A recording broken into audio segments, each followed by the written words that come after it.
This is the Big O Show. This is the Big O Show. This is the Big O Show.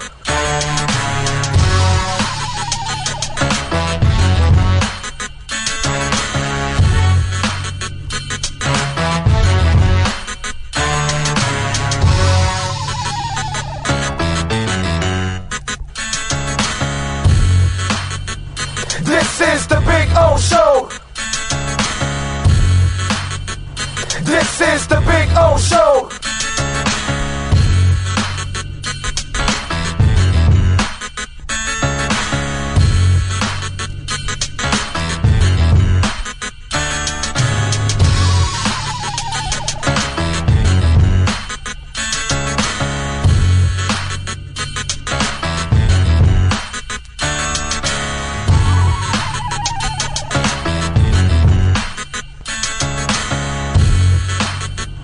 This is the Big O Show. This is the Big O Show. This is the Big O Show. For over 25 years, South Floridians have counted on Tommy B. Butts Jr. Enterprises for their roofing needs.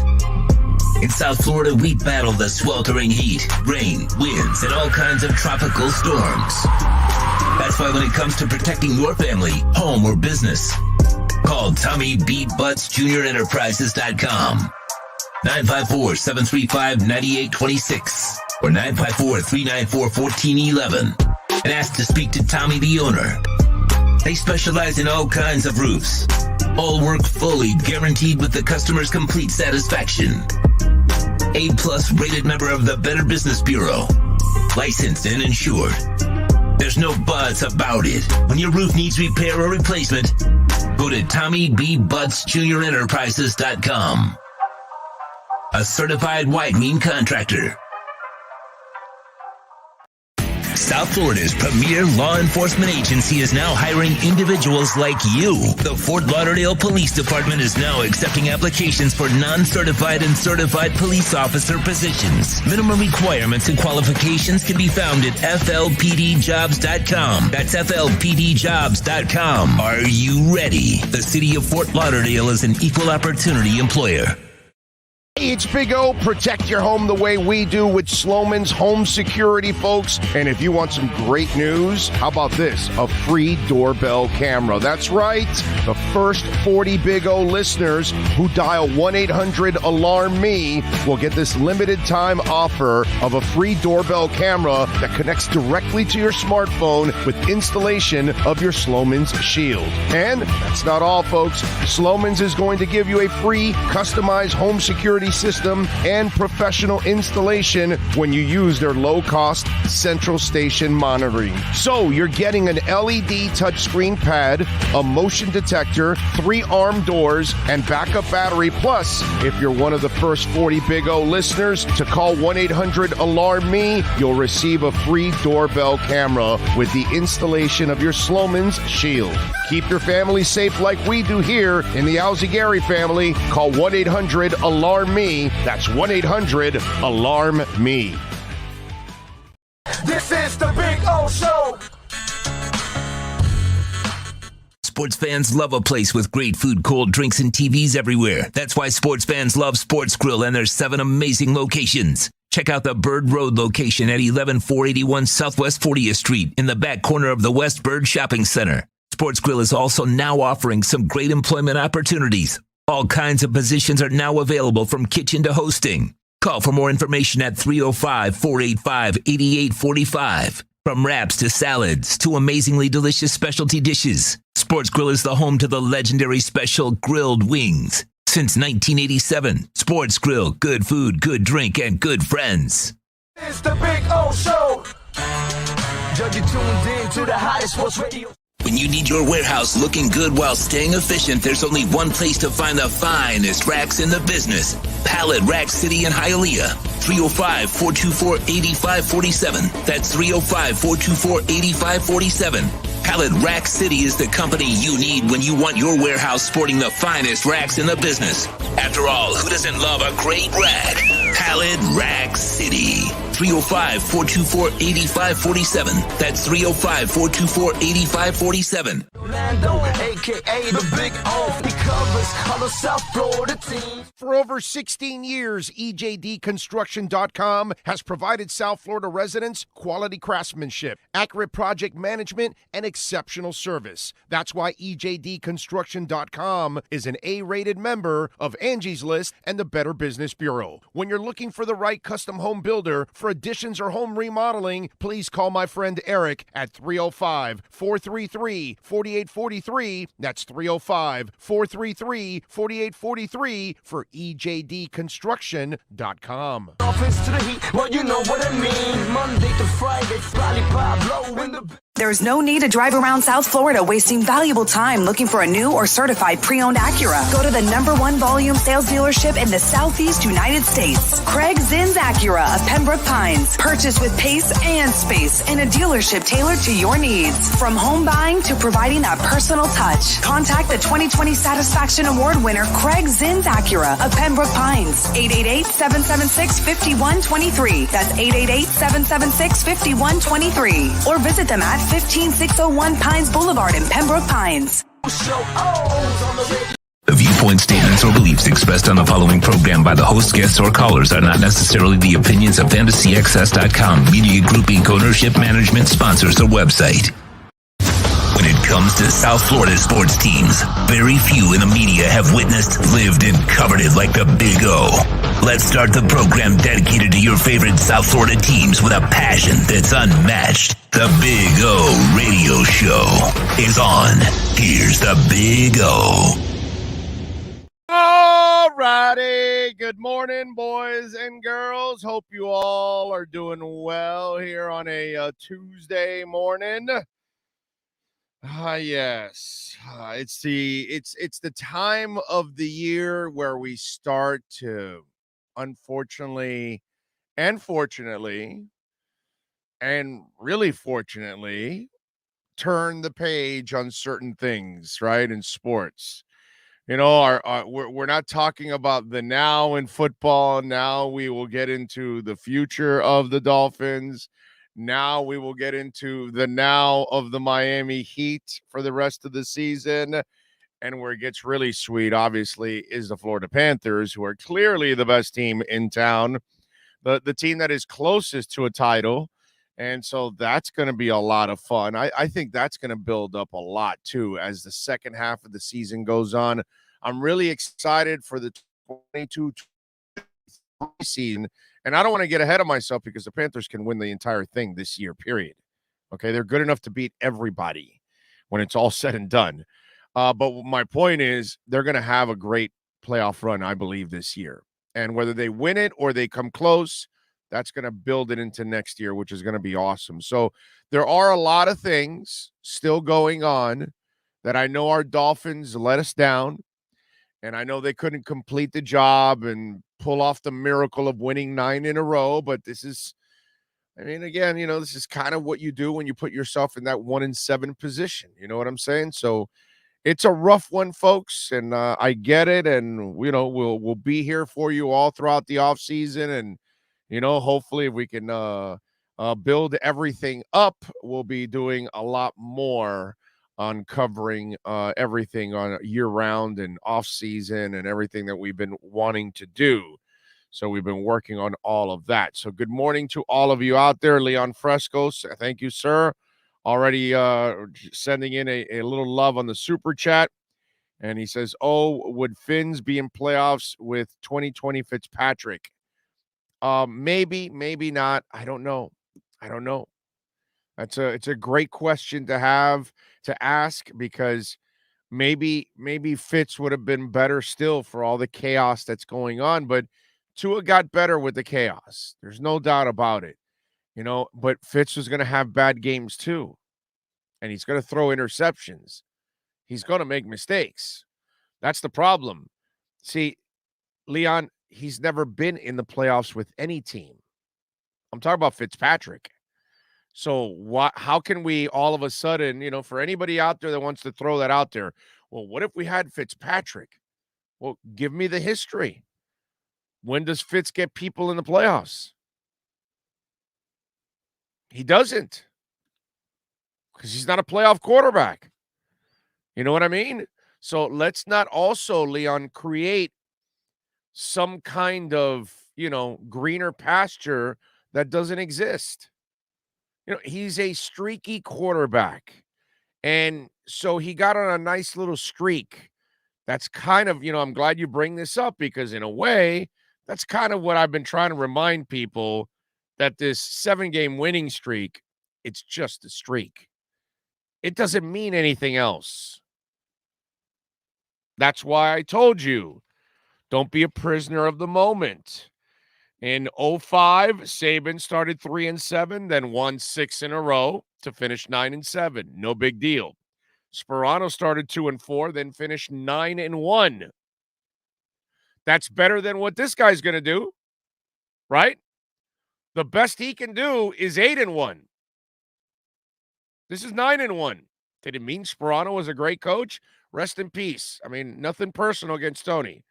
I hate that when I have to talk about all the bad coaches, that we have one that passed away. But and then Gase started 1-4 and then went 9-2. Better than anything that this guy's going to do right now. Did it mean that Gase was a great coach? No. So does it mean that Fitz is a playoff quarterback? No. So your answer is no. That's it.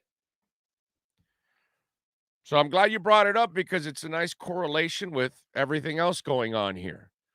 Because, you got all these people that are just same thing, with flow. And it's like they don't really it's happened before, and they don't see it happening again, which is I find that hilarious. For I don't know if it's half the Dolphin Nation, 60 or 70% of the Dolphin Nation say, no, Flo's got to be back, whatever it is. They don't see it. So, kind of like you, Leon, you didn't see it. Ryan Fitzpatrick has never been a playoff quarterback, so that's not who he is. Adam says, good morning. Didn't get to chime in yesterday, but I'm fed up with Flo, the vicious cycle with the franchise over the past 25 years. I don't trust Stephen Ross to fire Flores, unfortunately. Well, if Chris Greer wants to save his job in 2022, right? If he wants to be employed in 2023, he needs to fire Brian Flores this offseason. If he doesn't fire Brian Flores this offseason, I've seen this story before. Next year, you'll fire Brian Flores and Chris Greer. That's what's going to end up happening. I know it. I've watched this movie before. I know exactly what's going to happen. I've got, the popcorn stains on my shirt and all that, even though I'm not really a popcorn guy, but whatever. That's just, I've watched this over and over and over again. What do you think about trading for Russell Wilson? His style is similar to Tua's. Oh, yeah, but he's a much better athlete and a stronger arm than Tua. He's just a superior athlete to Tua. And obviously a Hall of Fame quarterback. I don't know what they're going to ask for him. And I'm going to tell you something kind of weird with Russell Wilson. He's taken a pounding. He's got a lot of mileage on that body already at this point. And you wonder, when is it going to go off the cliff for him? You know what I'm saying? I'd be very wary if I traded for Russell Wilson. Anyone in the NFL. If I'm trading for Russell Wilson, it's because my team is ready to challenge for a Super Bowl this year and next year. And I don't believe that's the Dolphins anyway. So he's going to come over here. You're going to trade all those picks, and you still don't have the offensive line. And I don't see. Here's the whole thing is, ladies and gentlemen, I hate to put it this way because I'm going to go back to Joe Philbin, and that was a time where I didn't enjoy myself talking about the Dolphins because, I hate to be, I always have to speak from my heart. And what I see is what I'm going to tell you. I may be wrong, but at least it's what I see. And trust me, it wasn't fun the second they hired Joe Philbin. And I said, this isn't going to work. And I wasn't on board right from the get-go. So, obviously the blind-ass Dolphin fan, we have every fan base, Dolphins, Bengals, Giants, Cowboys, Steelers, it doesn't matter. I don't know what percentage it is of those people, but it happens in our fan base too. You have a percentage of people that never want to hear anything objective about their team. Everything, they want to hear the Finsiders, right? That was the name of the thing what was it, IOD or whatever they had it on. That all they did was, it was run by the team, so all they can do is kiss the team's ass the entire time, right? Kind of like Ken Rosenthal in Major League Network. Anyway, we'll get to that story. So you look at it and I can't do it that way. That's never been me. I'm going to tell you from my heart what I see.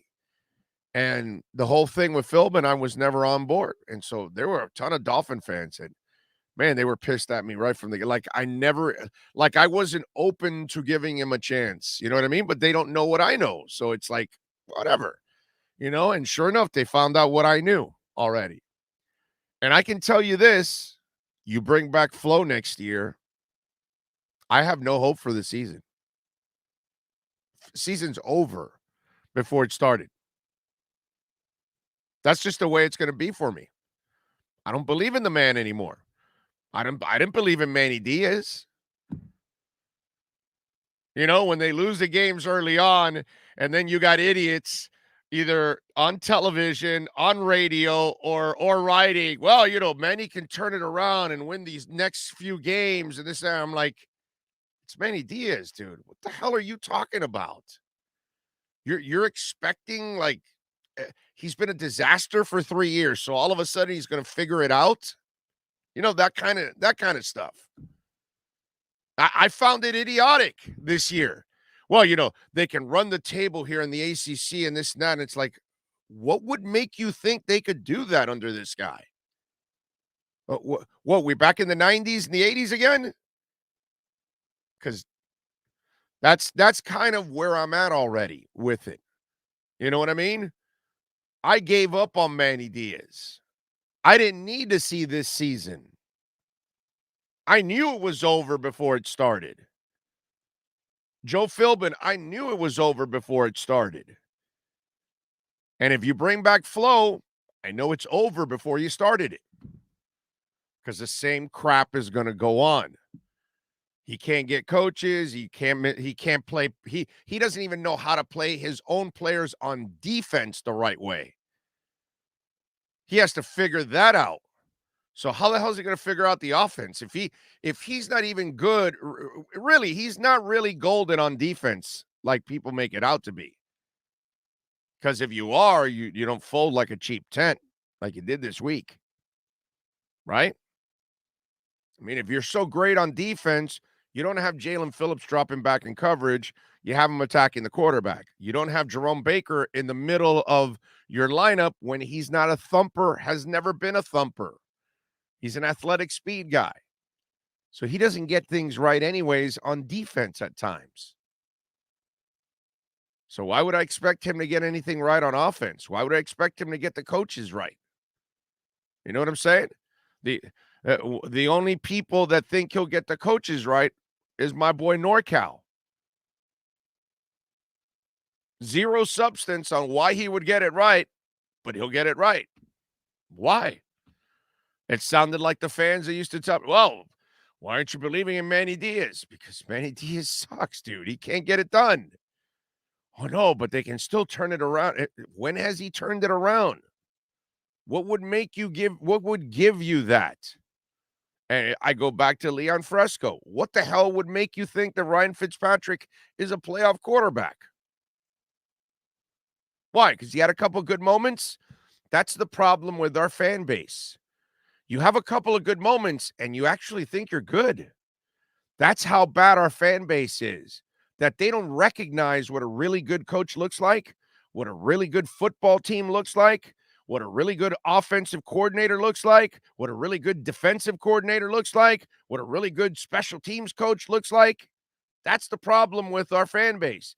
They've been beaten down with such terrible football for 25 years that any semblance of success pollutes their minds thinking that they actually are headed in the right direction.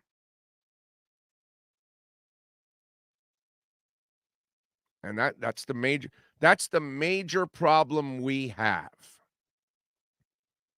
I've diagnosed it, and the only way we fix it is if the Dolphins turn the corner and actually put together a really good football team so we can actually realize what a really good football team is like. Like, we know what a really good basketball team is like because we've had it recently, and then we see it. So now we know how good the Heat are, but we know they're not championship caliber. You know what I mean? This year, they actually might be. But in years past, we knew, yeah, pretty good, but they're not championship caliber. Because we have a good feel for what championship caliber basketball looks like now. We don't know what the hell championship caliber football looks like.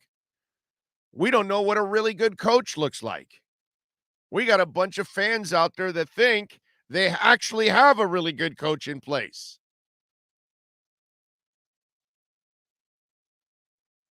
So that's the dilemma that we're in right now as a fan base. 855-912-1056. That's 855-912-1056.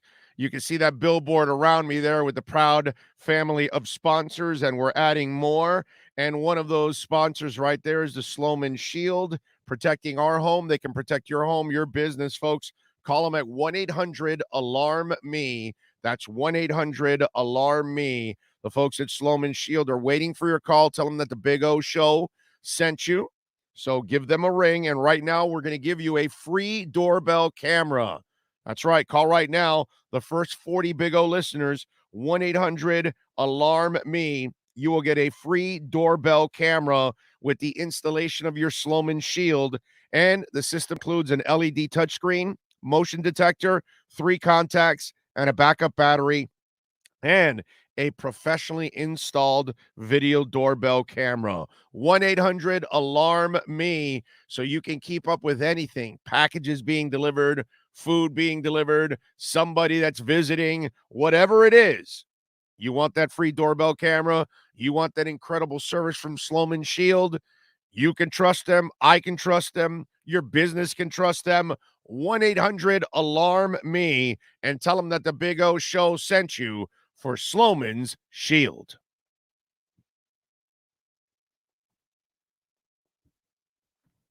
All righty. Let's see. Tony says, Greer got Flo what he needed to win, but Flo undermined Greer because obviously Flo is smarter than everybody else. I agree this franchise isn't going anywhere with Flo. We will find out what happens in the offseason, my man. Big O, just don't get it. Nobody wants to coach here. Nobody trusts Ross. He's a snake. He has a history, a.k.a. Sperano, a.k.a. Watson. Well, he didn't bring Sperano, dude. That was the prior regime. Don't blame him for Sperano and Parcells and Ireland and all that. That was actually Wayne that did that. What Ross did was he kept them around too long. He inherited them and then kept them around too long. Okay? So Ross is Philbin and Gase and now Greer. That's his legacy. Okay? Those are the ones he hired. All right? Ricardo Kuchikian, thank you, sir. A little love on the super chat. He says, morning, Big O. Did a little work. Anybody can check. First 19 games, Joe Montana. 8 wins, 11 losses. 22 touchdowns, 13 interceptions. John Elway, 10 wins, 9 losses. 15 touchdowns, 22 interceptions. Drew Brees, 9 wins, 10 losses, 21 touchdowns, 20 interceptions. Tua, 12 wins, 7 losses, 26 touchdowns, 11 interceptions, with arguably the worst offensive line in NFL history. Well, Ricardo, people don't have patience anymore. And they don't realize that even the great quarterbacks had worse starts than Tua. And we've tried to explain that throughout. And we've tried to explain, the lazy thing is that people repeat what others say. Right? And remember how last week I was making fun of the people that kept saying, well, because I was slamming the offensive coordinators and I got the typical sheep response that they get from the other tools that say, well, no, the offensive coordinators aren't so bad. They're really crafty on the way they get Waddle the ball. And then one tool hears it and another tool hears it and all the sheep start repeating it. And I made fun of it. And then what happened this week? I thought they were so creative. And that's the problem, dude. And so now you've got the sheep all leaning to, well, no, the quarterback's the problem. Oh, you see, he threw the ball on the ground. Like, every quarterback in the history of the NFL has errant and bad throws, and they short throws, and they overthrow, and the ball slips out of their hands. I mean, people make it sound like that's something that never happens to anybody but Tua. I wonder if I put on YouTube NFL quarterback ball slips out of hand, and I wonder how many different quarterbacks that would show up on. It's happened to everybody at one point or another. Kid had a shitty game. I get it. I can't defend Tua this week. He played terrible. Okay. It's a terrible team.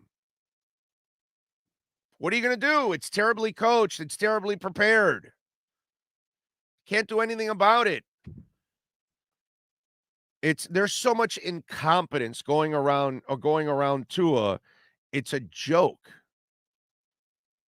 And it's all Flo's fault, all the incompetence that's going on around Tua, because he created this incompetence. Did you guys see the exchange that Tua and Flo had on the sidelines? Let's bring that up, Sean.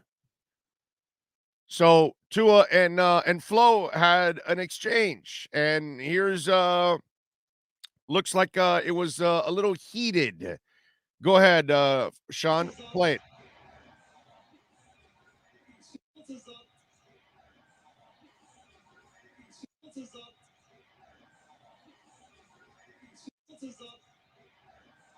See, so he's going by, he's saying something to him, and then after, I don't know if you see, there's a video after a couple minutes later where he's kind of like slamming his pad, which, the league you better watch out. The league's going to say something.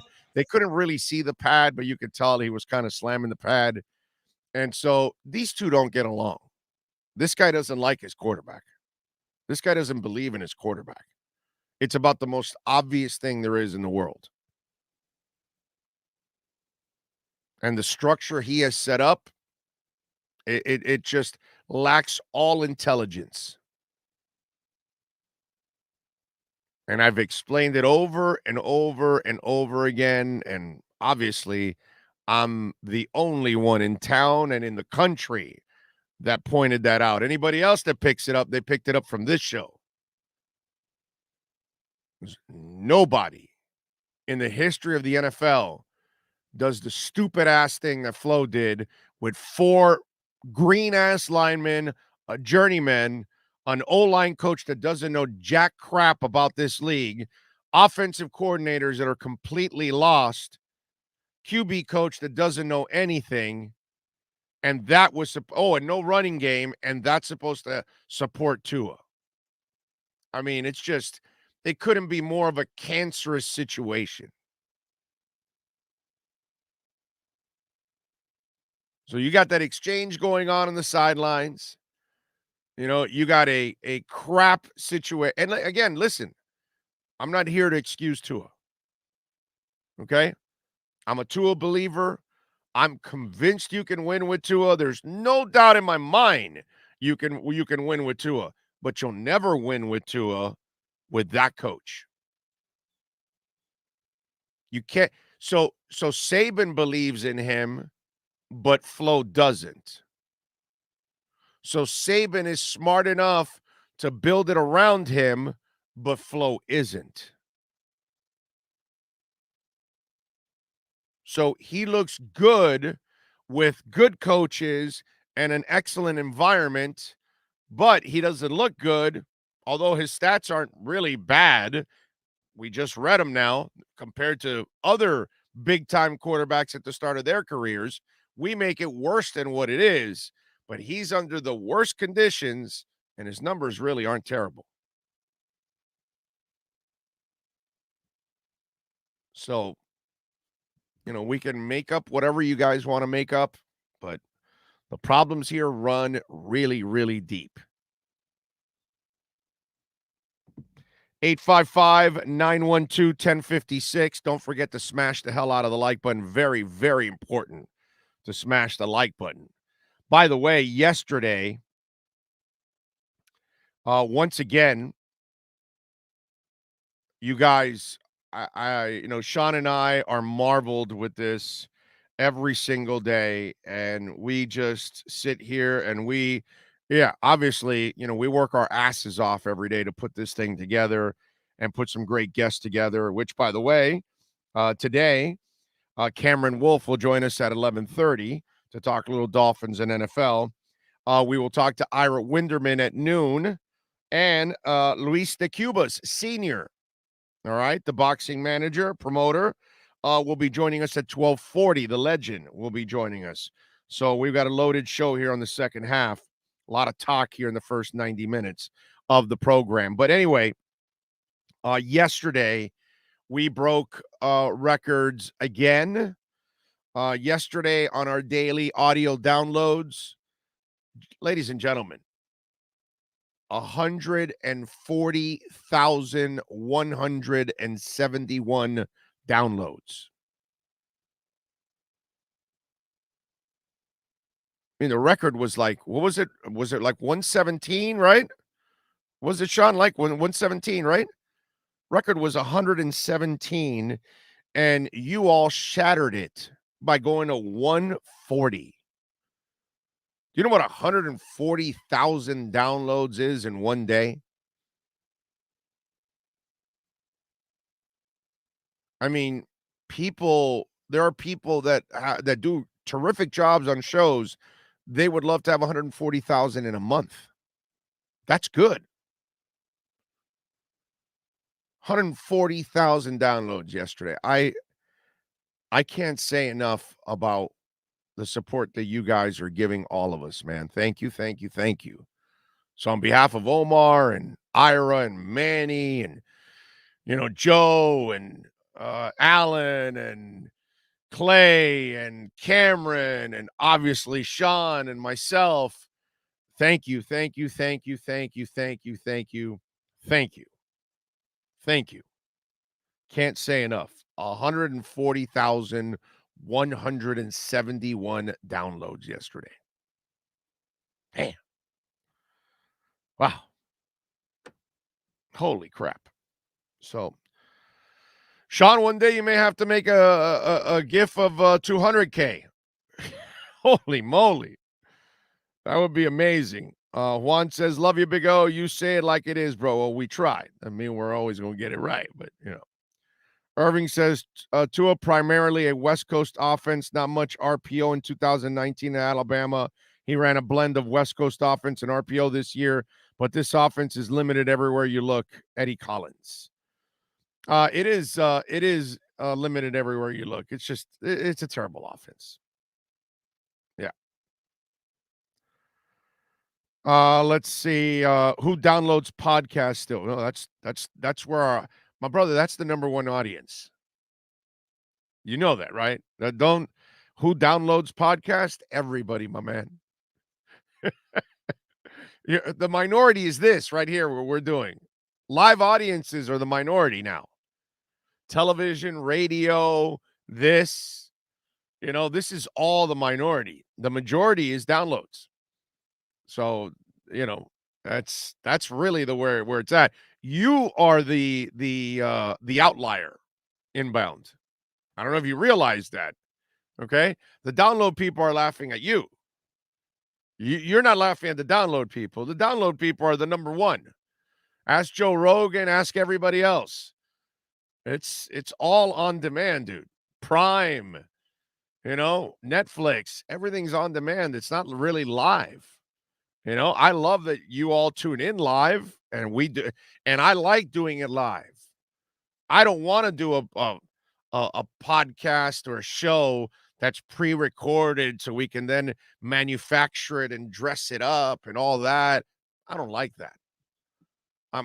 I've been a raw live radio host my entire life, and that's where I'm going to stay. I like ad-libbing. I like having to adjust on the fly. I love all of that. That's the challenge of radio. That's the beauty of radio. But it's the minority now. Everyone that does a live show, their bigger audience is the post. It's everything that's recorded, my man. Okay?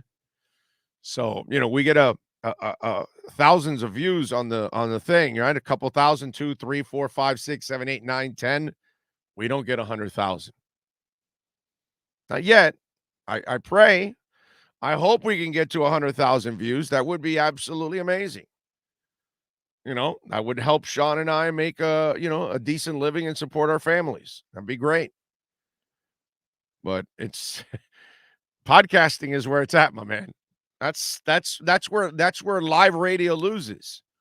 That's why I laugh, but they're run by an idiot over at QAM when they allow people to repeat programming and repeat interviews and all that. You're in a digital world. That means content. You have to give them content. So you don't want to be breaking for half an hour of commercials. That doesn't keep your audience. So they'll come back. See what we do here. You only have a few minutes of commercials because I'm a human being. I've got to, take care of the voice. So we're creative, as you can see, with our advertising and our sponsors. We adjust to what the world is doing. Radio isn't. That's why they're dying. So people aren't listening live that much anymore because there's too much crap going on. They'd rather just listen to what they want. Our show is all content all the time. That's the difference. Saitama up 52% in the last 24 hours. Well, it was a matter of time. I never got my Saitama because they never started the Sata mask. So I never got the transfer. I know one of my friends was able to transfer some through Coinbase's DeFi wallet, but I didn't want to do that. And I wanted to wait for the Saitama wallet to come out so I can buy it directly through the Saitama wallet and then stake it. But I'm not surprised that it's going to climb. It has a pretty good ecosystem. I would take a chance on it. By the way, not a financial advisor, but word has it, Robinhood now is going to come out with their digital wallets. So people now can have their crypto in their wallets, something that you couldn't do with Robinhood. And Shiba Inu might be added this month. So when Shiba Inu goes to Robinhood, wham, explode. Okay? I've been adding a little more Shiba lately. I mean, I still have a good load of Shiba, but I'm still adding a little bit more because it's been pretty low right now. It's higher than when I originally bought it at, but that's all right. If it explodes the way I think it is, that's fine. Robinhood's going to take it pretty far. I don't know if it'll get to a penny, but it might get close to half a penny. Maybe.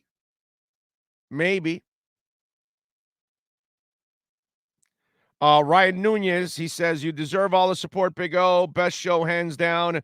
You have great talent to entertain. Well, that's too kind, but thank you so much, man. Thank you so much. And appreciate the super chat. Remember, the other way to make a donation is Cash App or Venmo. That's Cash Big O Show. That's Cash Big O Show. That's the other way to make a donation to the program, as always. Hey, remember, this Sunday is our last Sunday at Sports Grill on Bird Road. So we'll be out there starting off at 2:25, since it is a 4:25 start. So we'll be on 2 hours prior to that for the final game. We'll be doing more things with Sports Grill. We'll be announcing it. There'll be more Heat things related, and you never know, there might be some other things that we're working on here. I'm working on several elements that I want to add to the show. We're not done, man. We're not even close to being done. Okay? By the time we're done, you'll see. You shall see. And others are going to pay a major price, which is beautiful. NorCal says, Big O, thank you for repping that NorCal Dolphin Club and worldwide fan club stickers all year, my brother. I'm proud to rep the Big O Show everywhere I go. See you in a few weeks. Finn Law Alzagari. You know it, baby. We'll see you. We'll see you, NorCal. Wait a minute. Let me get it out of let me get his coin out of the wallet. There you go. That's NorCal's coin. It's not focused, man. No focus. Focus.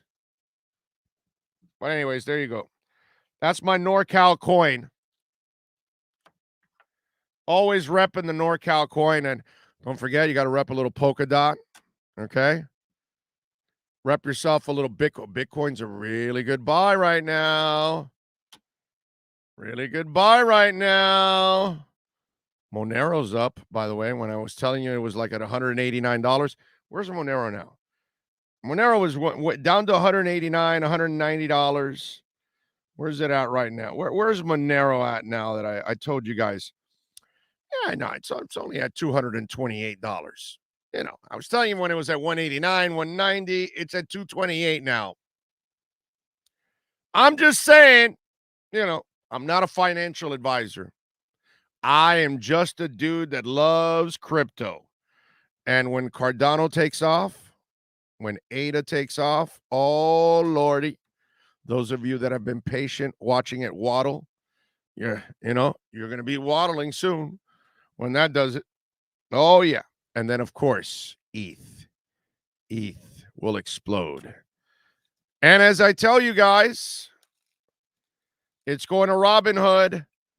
So get your SHIB. Get your SHIB.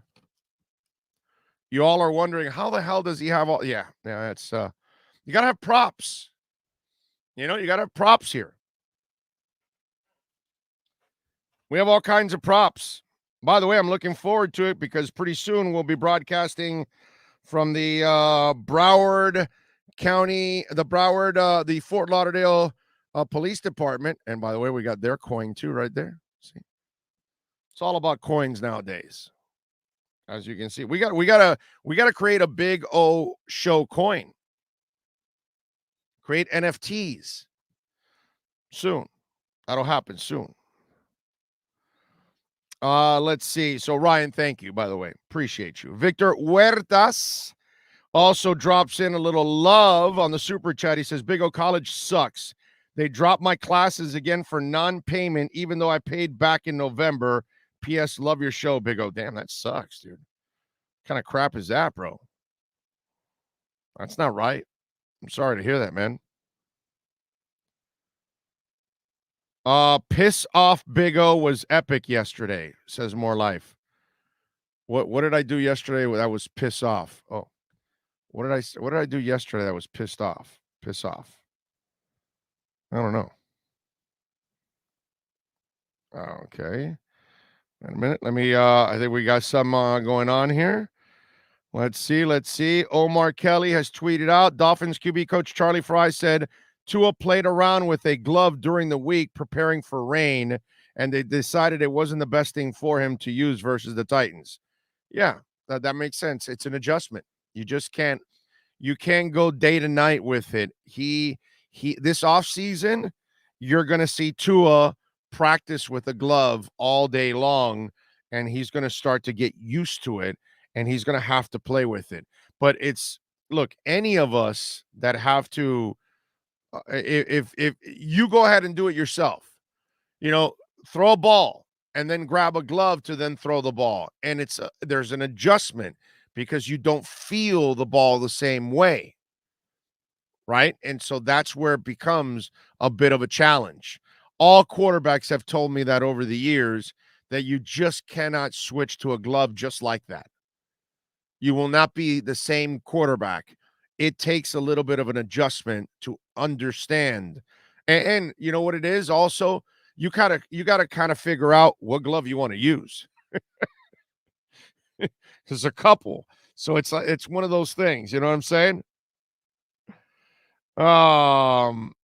Anyway. All right. If you can, if you want to reach out on the text line 855-912-1056. That's 855-912-1056 if you want to get in on the program. Brooklyn Rob says, "Morning, Big O. Love how everybody says we should have drafted Chase, Herbert, and Taylor. Everyone is a genius after the fact. Do these people have Powerball numbers for tomorrow night?"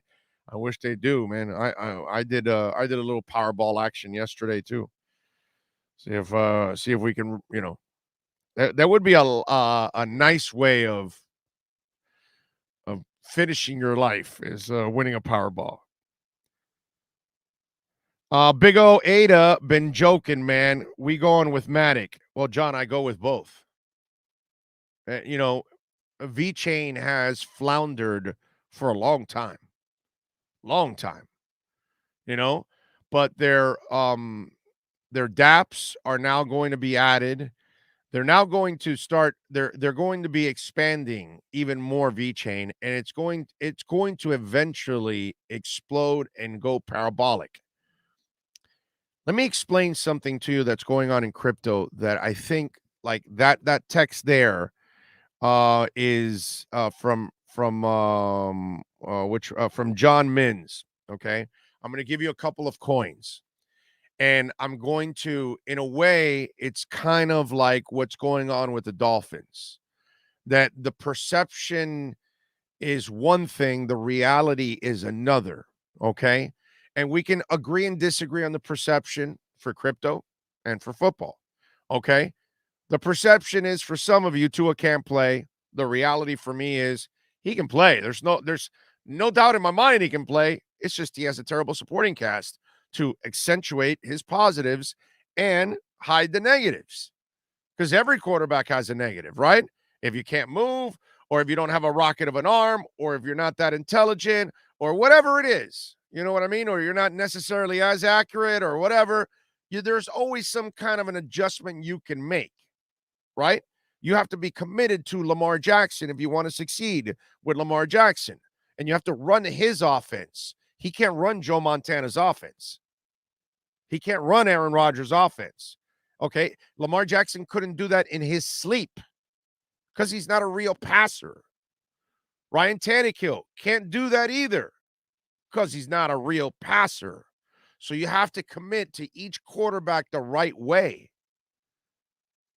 You can't run Drew Brees can't run Aaron Rodgers' offense because he doesn't have Aaron Rodgers' athleticism. So everything is different, right? Well, in crypto, this is one thing I notice. Okay, so V-Chain has been floundering for months.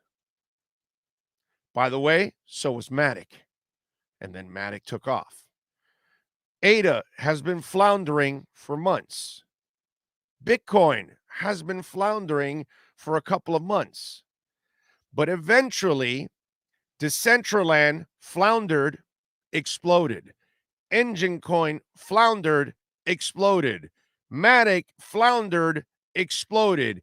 Ethereum floundered a lot early in the year last year, then exploded. those of us that follow crypto and those of us that have patience and we stick through the tough times, we will then get Ethereum at 1,700 and now watch it at 4,000. We will stay with ADA at 90 cents and $1. And now it's at $1.35, 40, 50, whatever. It got to $2. It came back down. Matic, I got it at 68 cents, 74 cents, 81 cents, all that stuff. Then it exploded. Decentraland, I got it at 90, 85 cents. Then it went down to like 60-something cents, 50-something cents. Bought it again, bought it more, bought it as it dropped. Now it went up to like $4 or $5. Right? Now it's a little back, but whatever. It's still way up to where it was. And Decentraland floundered forever, bro. So what I'm trying to tell you is the wrong attitude about Bitcoin. Oh my God, no, it's not moving much, right? And I was watching George yesterday. He was talking about how retail, which is us, not financial institutions and things like that. That's not considered retail. Retail is considered us, the individuals. They're not buying as much Bitcoin. You know why? Because the average people in retail don't know jack crap about crypto. So they look at Bitcoin and they don't really, and then they look at ADA and they respond like you, John. And they look at VeChain and they respond like you, John. And what I'm telling you is, what you don't realize is this is your buying opportunity. As it flounders, buy it. As it dips, buy it. Because then when it explodes, you will regret every single time that you did not do it. So what Bitcoin is giving you now, I'm not a financial advisor, is an opportunity to buy. What ADA is giving you now for several months is an opportunity to buy. What VeChain is giving you now for several months is an opportunity to keep buying. Because when it does explode, you'll never see those prices again. And when it explodes, you will regret it every time that you did not get it early. Monero was at $500. I told you, there's secrecy in crypto is going to be needed. I know governments aren't going to be big on it, but Monero is going to be used. And it's going to be used in ugly divorces. And it's going to be used in business settlements. And it's going to be used when a rapper wants to pay his ghostwriter. And it's going to be used when a company wants to pay an individual, a famous person, a celebrity to represent them. Monero will be used. I told you when it was at 189 and 190, 194. Look at it now. It's at 230. That thing was at $500. You think it's not going to go back there? Oh, yeah. Oh, yeah. Oh, yeah. Bitcoin might be the main exchange in the blockchain, but Monero will be used eventually down the line. Oh, yeah. Yes. So there's a lot of things that you've got to understand about crypto. And don't I tell you all the time, you've got to have patience. If you do not have patience and you just want to, get out of stuff, you're going to end up paying the price. Chainlink is the number one oracle on the blockchain. And in order for the web to transfer everything to the blockchain, they're going to need an oracle. And it's going to be Chainlink. All the other competition, they don't even come close. And Chainlink, for months now that it's been down, it's giving people an opportunity to get in before it explodes. It's not that it's waffling. Neither is ADA. Go look at ADA's ecosystem. And John, I want you to go look at the ecosystem. Okay? Smart contracts just started in September. But Charles is not going to hurry things up and have the things that happened to Solana lately, which has happened twice when they were overloaded and it slowed down the entire network. So Charles is going at a slow pace, but it's a methodical and an incredibly intelligent approach. Okay? And you look at that ecosystem and everything that's being built on it. When that thing takes off, Cardano's going to soar. But it's just a matter of time. But you have to be patient But instead of getting frustrated, what you do is every time you have a couple of extra bucks, you put a little bit in it. You put a little bit in it, put a little bit in it, put a little bit in it, and just wait. Leave it there. Let it sit. Don't look at it. The Star Atlas that I told you guys about, it went down even the last couple of days. Get more. What? That game's not going to be starting for another year, year and a half. So that means it's going to take a while for it to explode, but now's the time when you want to invest in it and let it sit there. And then next year, when it's at 50 cents and $1 and $2, and you were patient and you sat on your Star Atlas, you're going to go, holy shit, man, I made a lot of money. But you have to be patient. The problem is we have too many of these Dogecoin stories, right? And yes, it can happen in crypto. It happened with people with Shiba. It happened with Doge. It's happened, with Ethereum. It's happened with Cardano. When people bought Cardano at 5 and 6 cents and it went up to $1, what do you think? You don't think a bunch of people sold and they became rich? Of course. So yes, it happens, but the problem is too many people that don't know anything about crypto, they want to get in and they think they're going to get rich right away. And sure, it can happen if you invest the right way and enough money that it can turn around and become, yeah, of course it can happen. But people think it's common that everybody walking into crypto is getting rich. No, they're not.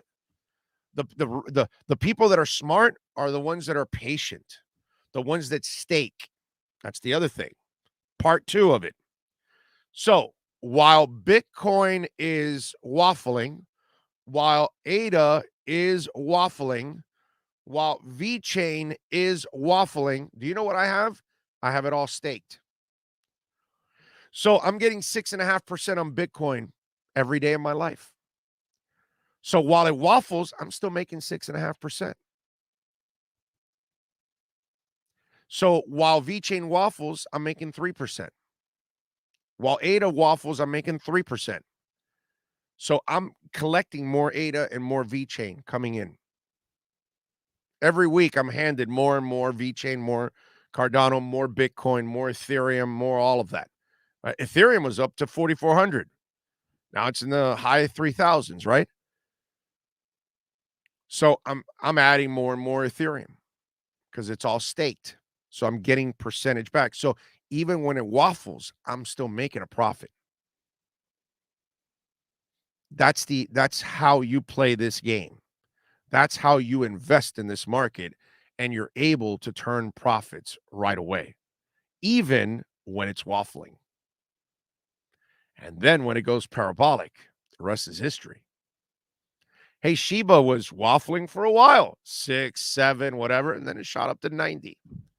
You think I didn't like that? Yeah, I loved it. Made a bunch of money on that one. Okay, so now I'm waiting for the second wave of it because I'm way into the profits with Shiba already. So I don't care what happens now at this point. I am playing with house money now. But you have to be patient and you have to study. You have to read up on it. You have to understand it. Then you will be able to take advantage of it. ADA will be a monster. It's just a matter of time. That's all. But you have to have patience. If you don't have patience, you're going to end up losing more money than making money in crypto, is what's going to end up happening. All right. That's my crypto moment there for you. Big O, I am into the crypto thanks to you. And if the Dolphins want to make it to the playoffs on a consistent basis, then fire Flores. John Young says, you were going in on Flores yesterday. Yeah, well, I've been on, John, that's nothing new. I've been off the Flores bandwagon for a while now. It wasn't this week or anything that got me off of it. I said it during the streak. You know what I mean? Which is blasphemous for some, but yeah. What else do we have? Nico, thank you for the love on the super chat. He says, when coins go sideways, think of it like a train that is slowed down to allow you to hop on. You don't jump on a moving train, buy the dips. Boom. Smart man. Smart man. Very smart man. And where is it? Crypto sucks.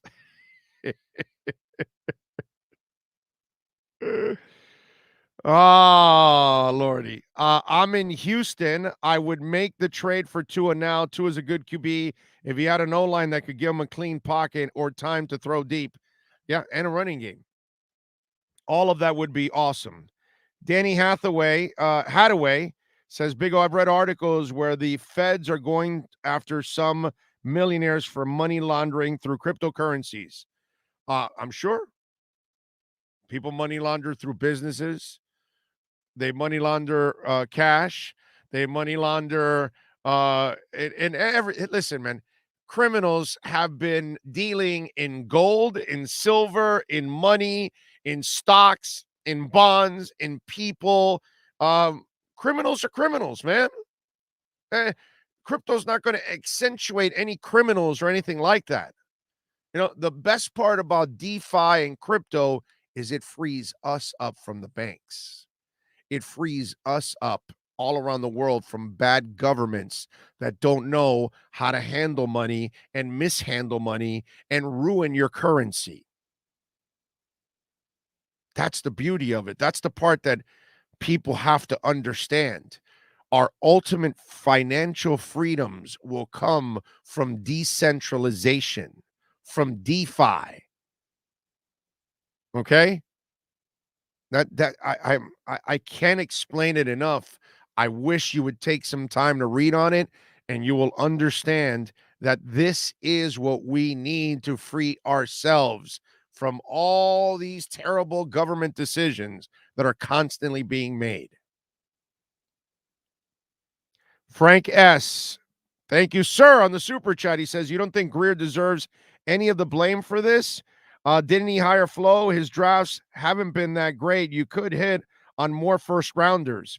It's not about just first rounders, because if you hit on Raekwon Davis, it makes up for it. And if you hit on Brandon Jones, it makes up for it. And if you hit on Zach Seiler, it makes up for it. And if you hit on Nick Needham, it makes up for it. Dude, don't be a sheep. Don't be a sheep and repeat what another writer writes or what some tool on radio says. Think for yourselves. So let's just say Iggy, who we really don't know, but let's just say he sucks and he's not going to make it, and neither Austin Jackson. But if Tua makes it and Raekwon Davis makes it and Brandon Jones makes it, that becomes a pretty good draft. So I haven't given up on Tua. If you have, then the draft sucks for you. But if Tua hits, Raekwon's good already, Brandon Jones good already. You're not going to hit on every pick. So then this year, they hit on Waddle and they hit on Phillips, and then they hit on the second round pick. What do you want? You know, Mac Hollins they found too, right? Not a draft pick. You know, it's really lazy to just point out the first rounders. You do have to hit on other picks, right? Van Ginkel is a fifth rounder. You don't like him? Not good?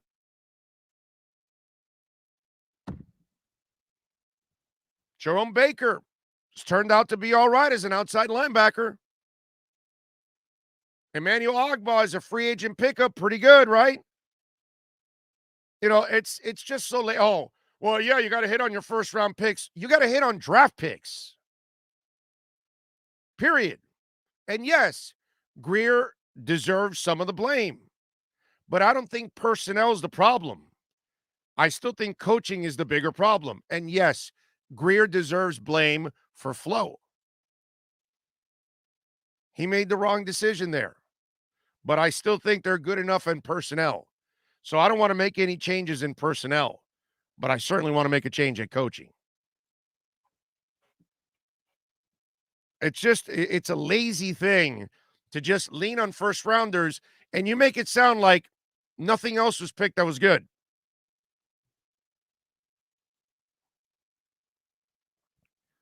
So yeah, you got to blame Greer, but I think Flo is your real problem.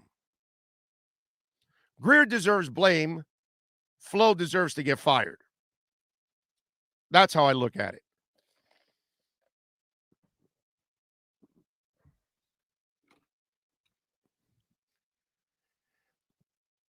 All right, let's do this. It's top of the hour. Let me have a little honey and lemon.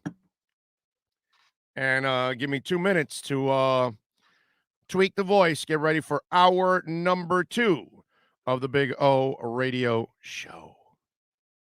South Florida's premier law enforcement agency is now hiring individuals like you. The Fort Lauderdale Police Department is now accepting applications for non-certified and certified police officer positions. Minimum requirements and qualifications can be found at flpdjobs.com. That's flpdjobs.com. Are you ready? The city of Fort Lauderdale is an equal opportunity employer. Oh, great. You have a doorbell camera. Now you have a front row seat to your house getting robbed. They're breaking into my house! Ooh, there goes the TV. I'm sure it'll turn up at the pawn shop. No, not the TV! Just because you can see them, that doesn't mean you can stop them. With Slogans, you get 24-hour monitoring, a free home security system, and professional installation. Plus, free doorbell camera, one that'll actually work for you. Get out of my house! Get out of the house!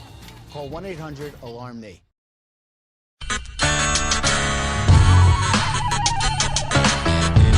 When you're ready to purchase a new home loan or refinance the one you have, American Dream Lending will make sure your loan experience is easy with fast approvals and quick closings. With many loan programs and competitive rates, now is the time to turn your dreams into reality. Ask about special financing for veterans. They never charge an application fee and you will work directly with one of their experienced loan professionals. Stop dreaming and contact American Dream Lending today. 786-802-1727 or online at adreamlending.com.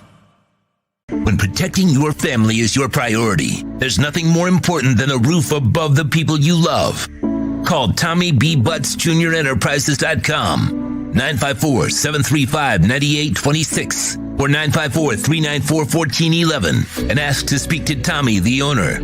They specialize in all kinds of roofs, led by their highly crafted, skilled, and professional roof mechanics. All of their previous customers have an opportunity to enter their bi-weekly drawings to receive free an exterior impact metal door. Please call for more details. That's Tommy B. Butts Jr. Enterprises.com, 954-735-9826 or 954-394-1411. Trust Tommy to fortify and protect what's most important to you, your family. The Big O Radio Show is looking for an experienced salesperson in the radio or TV business. The candidate must have at least 5 years of sales experience in the broadcast business over the last 10 years. Please email your phone number and resume to bigoradioshow@yahoo.com. That's bigoradioshow@yahoo.com. Looking for an aggressive person who can help our platform expand into many avenues in our business. Reach out if you are the person that's able to make the difference.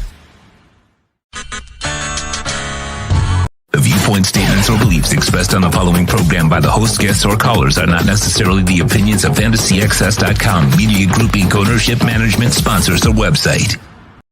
When it comes to South Florida sports teams, very few in the media have witnessed, lived, and covered it like the Big O. Let's start the program dedicated to your favorite South Florida teams with a passion that's unmatched. The Big O Radio Show is on. Here's the Big O. Hey, we back. Hour number 2 of the program. Thank you all for hanging in there with us. As always, got some stuff we got to talk about today. We got folks to talk to. Cameron Wolf will join us at 11:30 here at the bottom of the hour. Ira Winderman with our Acura Pembroke Pines Miami Heat report at noon. We'll talk all things basketball with him at 12:40. The legend that is Louis DeCubas, the boxing promoter, manager, legend, will be joining us. So he and his company are going to bring some boxing to Hialeah Park. So we'll talk to him. I haven't talked to DeCubas in over 25 years, maybe even longer. And I doubt he remembers at all. The last time I had him on, it was in Spanish language, and it was in La Ensalada Deportiva back in the day. So it's funny. So we'll get to talk to Senior, his son, Junior, who's like 30-something, 35 or something. He has done a marvelous job picking up where his dad left off, man, overall. And they've done a good job of of freeing some of these boxers and getting them out of the island and at least giving them a chance to make a living like the rest of us in a free world, which is a beautiful thing. Let's see, what else do we have on the program? By the way, the Warriors last night defeated the Heat 115-108. I got to say, hell of an effort by the Heat last night. They're so, they're short-manned already as it is. I don't know what happened to Jimmy Butler. We put the video out there last night when we were watching it, and I felt bad for him. I hope it's not a serious ankle injury. He says he'll be all right. We'll get the latest from Ira at the top of the hour. Yurtseven had his rookie moment on back-to-back plays on one end of the court and the other end of the court, getting scored on and then the foul and all that, getting blocked on and then the foul or whatever it was. And just it was one of those moments like you go, well, yeah, kid, it's a rookie moment. He wasn't good offensively, but, man, he had 17 rebounds and a couple steals. I like what I see from the kid, man. I don't think Dedmon plays nearly as many minutes as he's been playing when he does come back. Yurtseven has to play, man. I like what I see from that kid. Hero wasn't good last night. No free throws. When you don't shoot well, you got to drive to the hole, Tyler. You got to find a way to draw some penalties, man. You had no free throws. If you're not shooting well, drive to the basket. It was a pretty close game. That could have made a difference. Lowry yesterday did not shoot well either.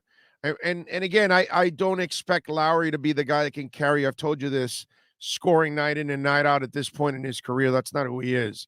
But if he facilitates, fine. But you can't have 11 assists and 8 turnovers. That's why it's amazing that they lost 115-108. Caleb Martin was sweet. That kid continues to look like a find, bro. 8 of 14, 3 of 5 from three-point range, 19 points, 9 rebounds, 2 steals, and a block. Caleb Martin, dude. And Butler had 22 points before he left. And Kyle Guy. When Kyle Guy got the charge on Draymond Green, I was like, wow. And they reviewed it and still kept it the guy, right? But just getting the foul called, some kid on a 10-day contract on a all-star veteran, I was like, wow. Kyle Guy, 4 of 8 from three-point range, fearless. You know what you love about that kid? He knows this is his shot to shine, and he is not hesitating 1 second about saying, no, I belong here. Gotta love the moxie that Kyle Guy plays with. It's pretty good. So it was one of those bittersweet games, right? Because you're proud of the effort. You're proud that young guys that you barely even know are stepping up and developing. You know what I mean? They're fighting against the best team in the league. Power rankings came out, and SI put out their power rankings. Golden State was number 1, the team he played yesterday. Do you know where the Miami Heat were in their power rankings? Number 8. That's impressive. With the injuries and everything going on, they still look at the Heat at 8. That's awesome, dude. So, good stuff by the Heat last night. That was a lot of fun. The Panthers back in action tonight. They will host the Flames at the FLA Live Arena. That should be fun. At least the good thing is I don't have to split my time between the Panthers and the Heat. I hate that. I mean, I do it anyways, but I hate it. Hate it.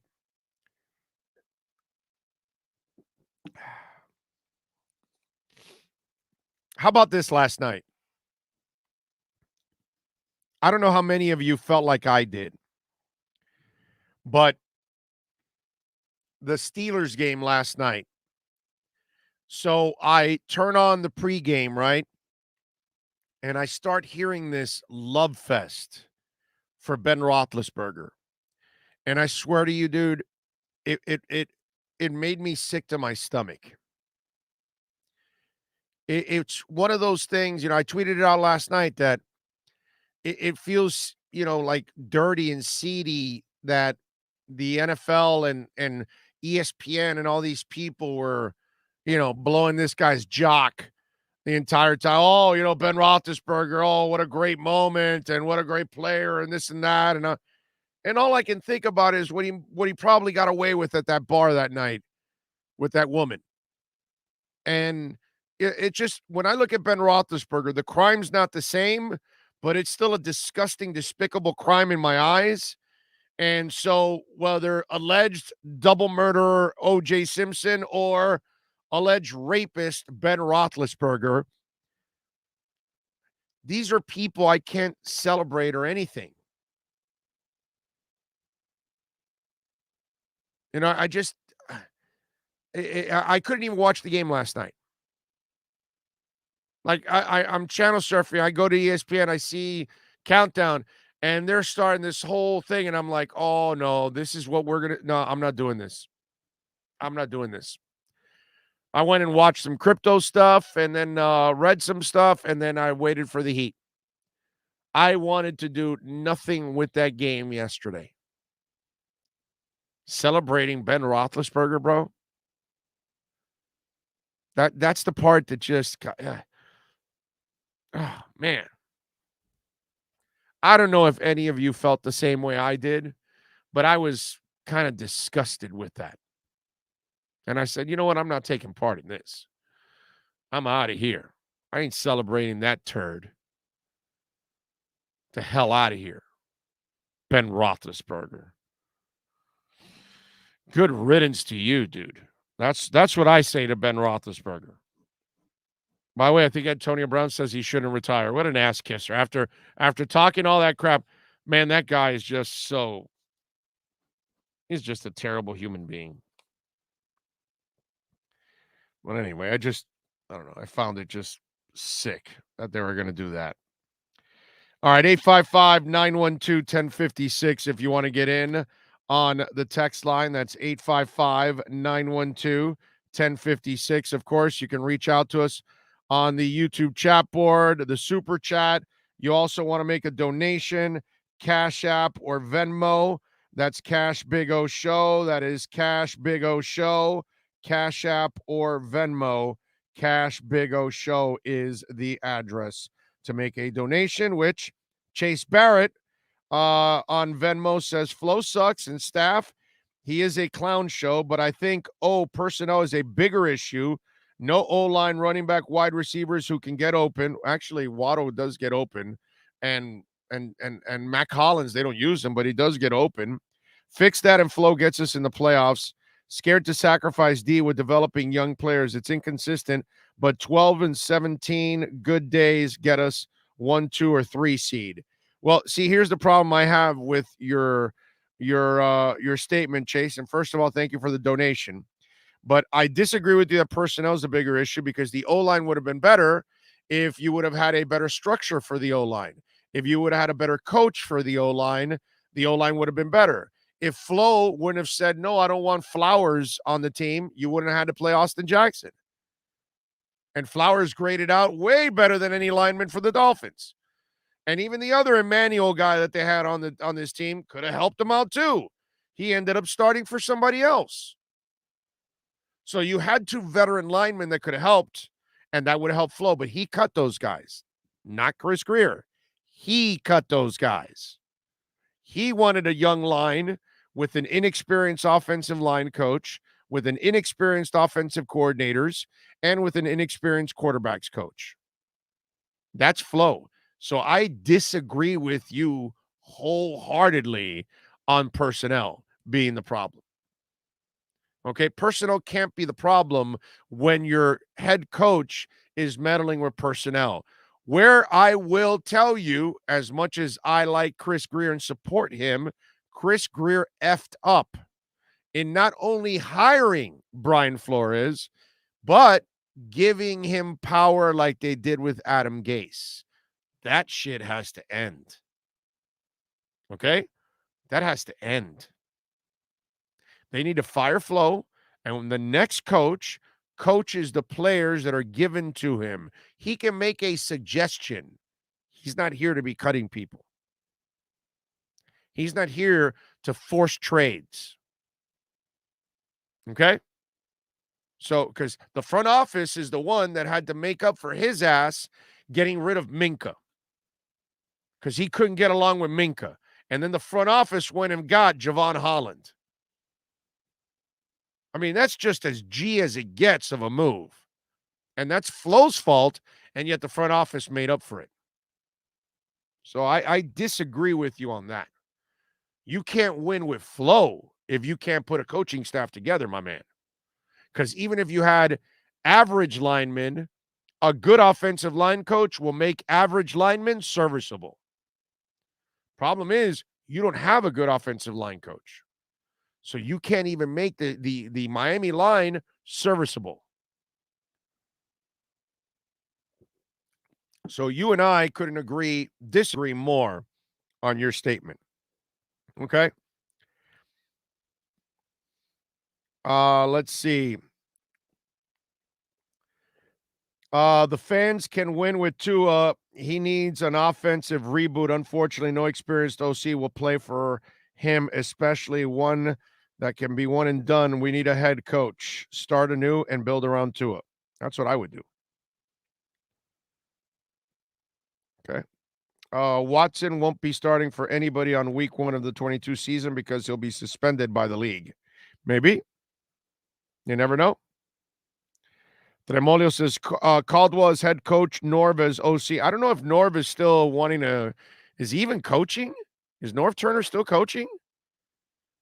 I don't know if he wants to. I mean, look, the Caldwell thing I didn't know, but he's apparently now interviewing, so it looks like he's over whatever issues he had.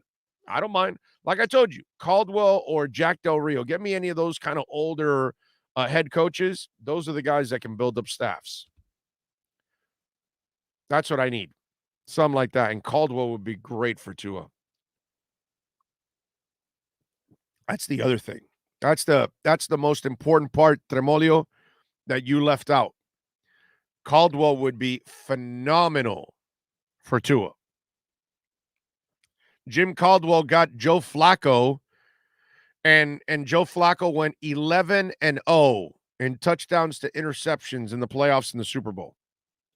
That's what Jim Caldwell. They fired Cam Cameron because it was a disaster. They hired Jim Caldwell, and they took off. Coaching matters, no matter what anybody tells you.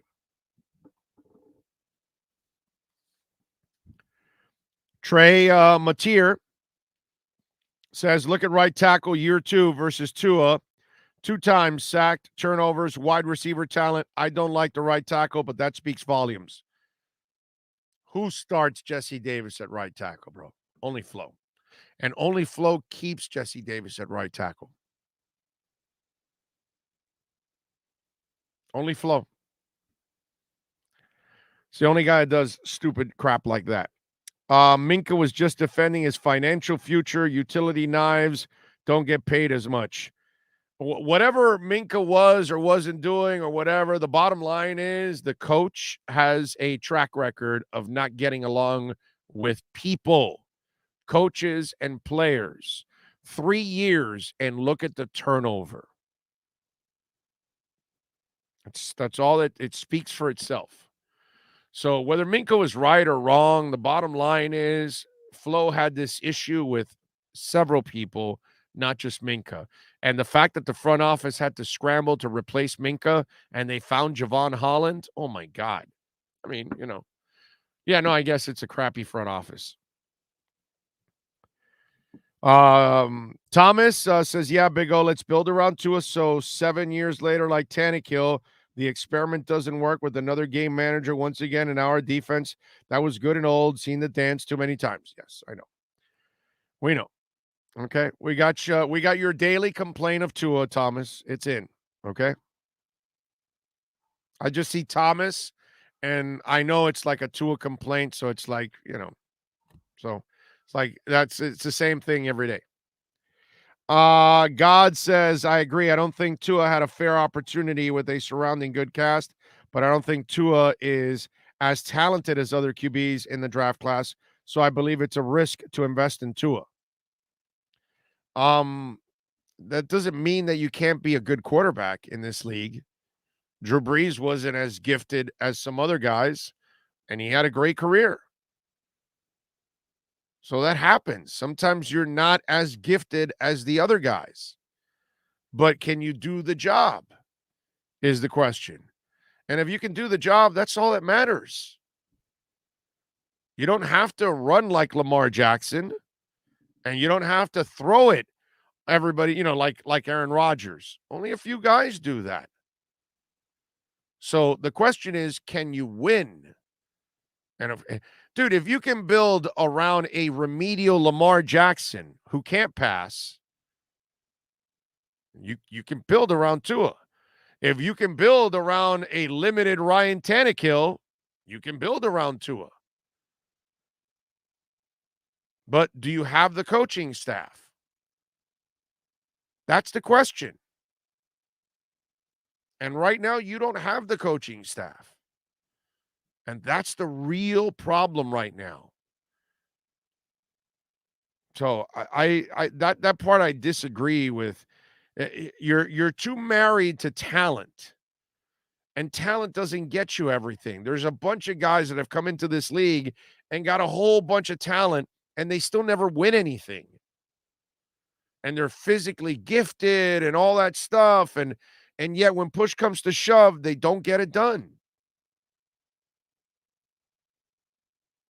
That's why, I tell people, I get it. Herbert looks great. But wait till you actually start seeing him win big games and big moments. Then you know that the talent matches the potential. Because we've watched a lot of guys that are really talented, but yet can't figure out how to get it done. Matt Stafford has got one of the great arms of all time. But one of the things that always has been, and I've said it for years with Matt Stafford, the stupid pass follows him everywhere he goes. It followed him at Georgia, it followed him at Detroit, and it follows him here with the Rams. And he's super gifted. He can move around. He's athletic. He's got an arm. He can throw it at all kinds of angles. And sometimes that's his problem. He thinks he can throw it accurately at all angles, and he doesn't. That's Matt Stafford. Super talented. Super gifted. Never wins anything. Doesn't matter where he's at. So let's wait till they actually can have the environment and then they've been put in that situation.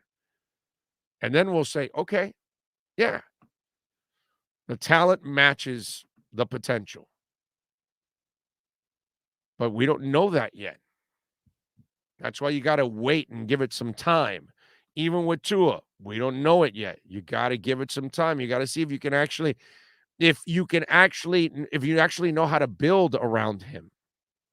I bet you if I gave Tua to Sean Payton, he's a Pro Bowler. He's putting up all kinds of great numbers. Why? Because Sean Payton will know how to design the offense for Tua, just like Alabama did.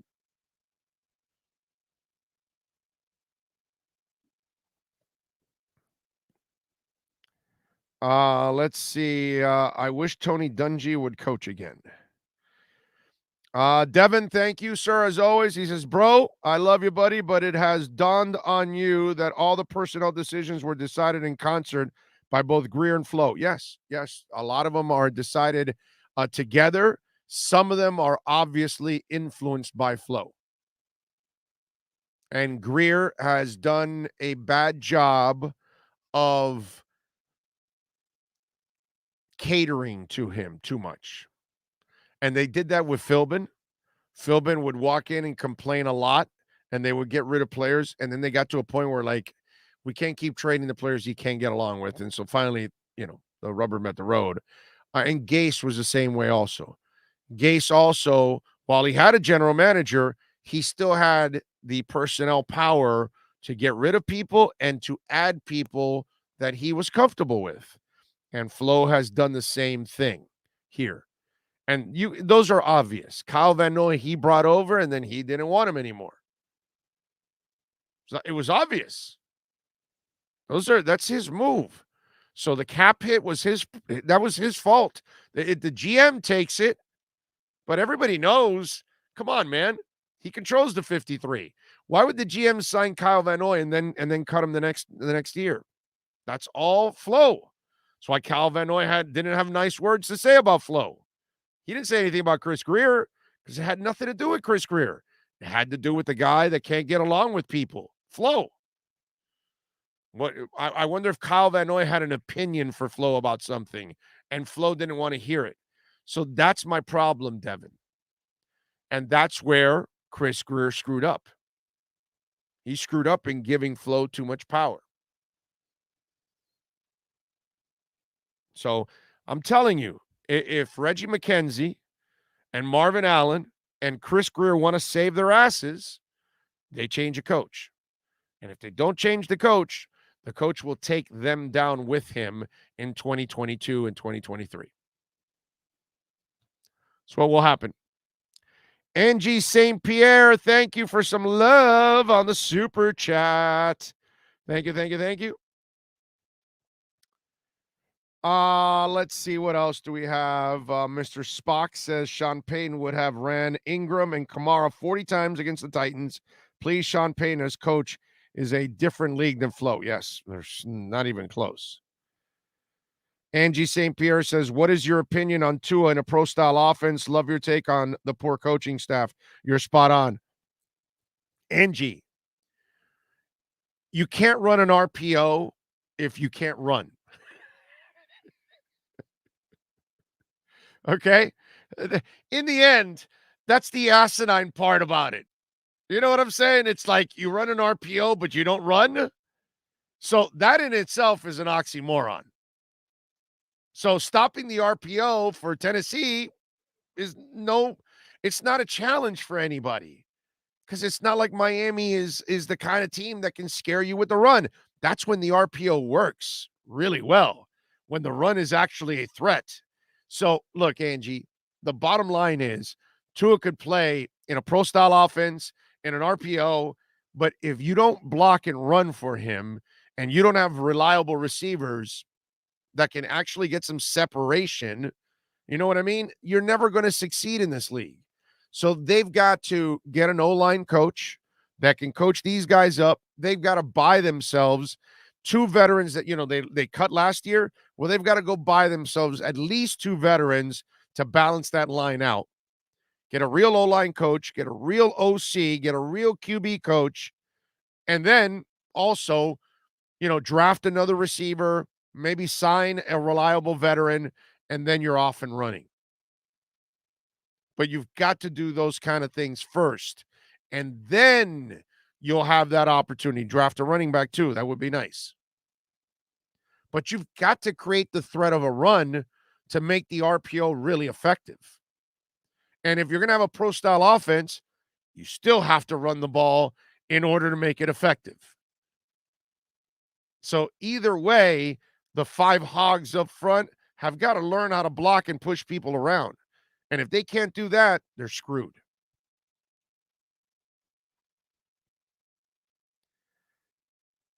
Let's see. Big O, would you like Dan Quinn as a coach when he was with Atlanta before he was with the Cowboys staff, but it's one side of the ball?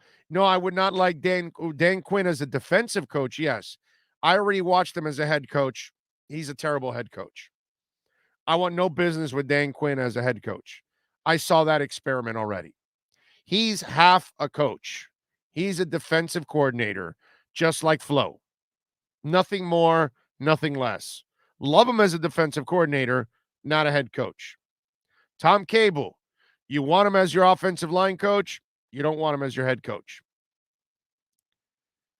Nelson Alfonso says they were trying to trade all the draft capital for Watson before the 2020 draft. That didn't work. They tried to get Bengals number 1 overall pick to take Burrow, so they went into the draft with no backup plan.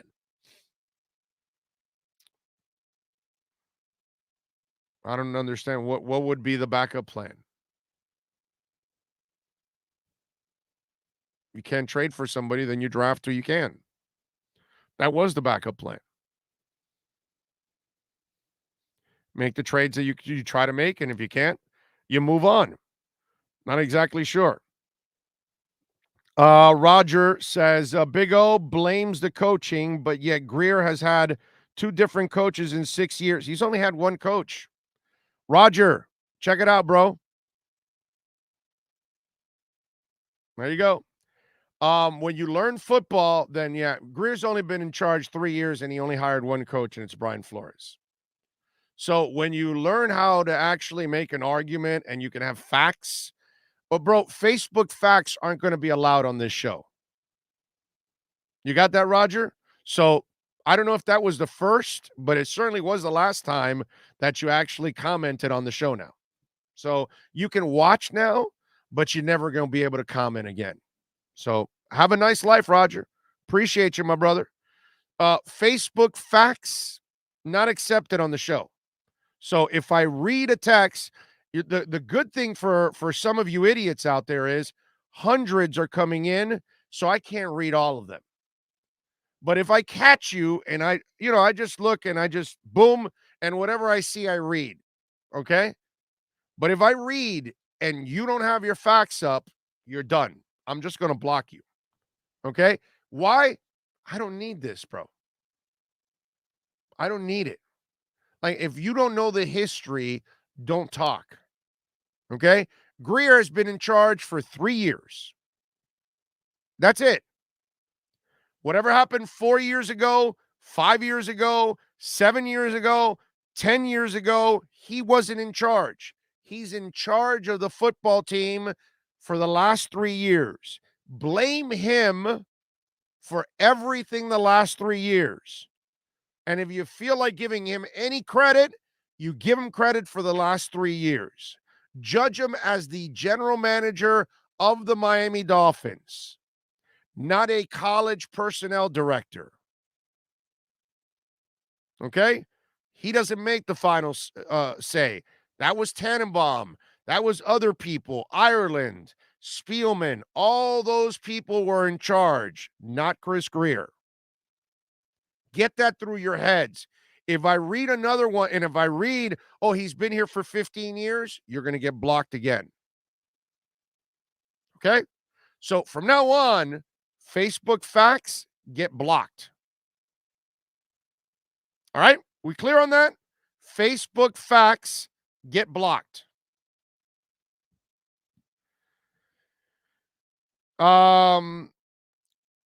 Nelson says, that's why the first round picks of 2020 looked all jacked up. They went in with no plan. Thomas Jensen, everything blew up in their face, just like Eric Flowers was a panic move because Tunney got tagged. But Eric Flowers was a good move. Wasn't a bad move. He graded out pretty good this year. They could have used him this year. So Eric Flowers or Austin Jackson. The coach cut the better player. Big O, who's better, Mario or Flo? What are you talking about, a college coach? Come on, bro. What are we doing, like elementary radio now? That you want to go back to Montana and Marino, bro? Who's better, Mario or Flo? I'm going to compare a college coach to an NFL coach. Come on, dude. This is a real sports talk show. Maybe you want to call QAM so they could tell you about their favorite sandwiches, and then they could also talk about who's better, Mario or Flo. And then after that, you can go for Greasy and Marino also. Okay? And then, you know what? Why don't you just have the Barry Sanders, Walter Payton discussion? Or could Jim Brown play in today's game? Why don't you do that also? My Lord. All right, let's talk a little NFL and Miami Dolphins with Cameron Wolf and the Fort Lauderdale Police Department. Miami Dolphins and NFL report. We unleash the Wolf Pack as we get the latest in the NFL and Miami Dolphins with our Fort Lauderdale Police Department Pro Football Report with insider Cameron Wolf. The Fort Lauderdale Police Department is an equal opportunity employer. The department is now hiring uncertified and certified police officers. Go to flpdjobs.com. Here's NFL insider Cameron Wolf. There he is. The Wolfpack has been released. Big O, what's good, man? Good morning, my brother. How you doing? You doing all right? Yeah, I'm doing all right, man. Doing all right. Any truth that you were trying to track down Antonio Brown at a Nets game? No, not at all. I've done enough Antonio Brown coverage in my days. I spent 4 days outside of his house when I used to work for ESPN. When he beat up the moving truck driver. Oh, Out yeah. there at the Sports Center, camping out, neighbors driving by, telling me how he's such a nuisance. And so I've had enough. I'm done following Antonio Brown around. You know, Yeah, I had my piece on that yesterday, and look, dude, there's no doubt he needs some help, but there's also no doubt he's a first-class asshole. Yeah. Okay, you listen.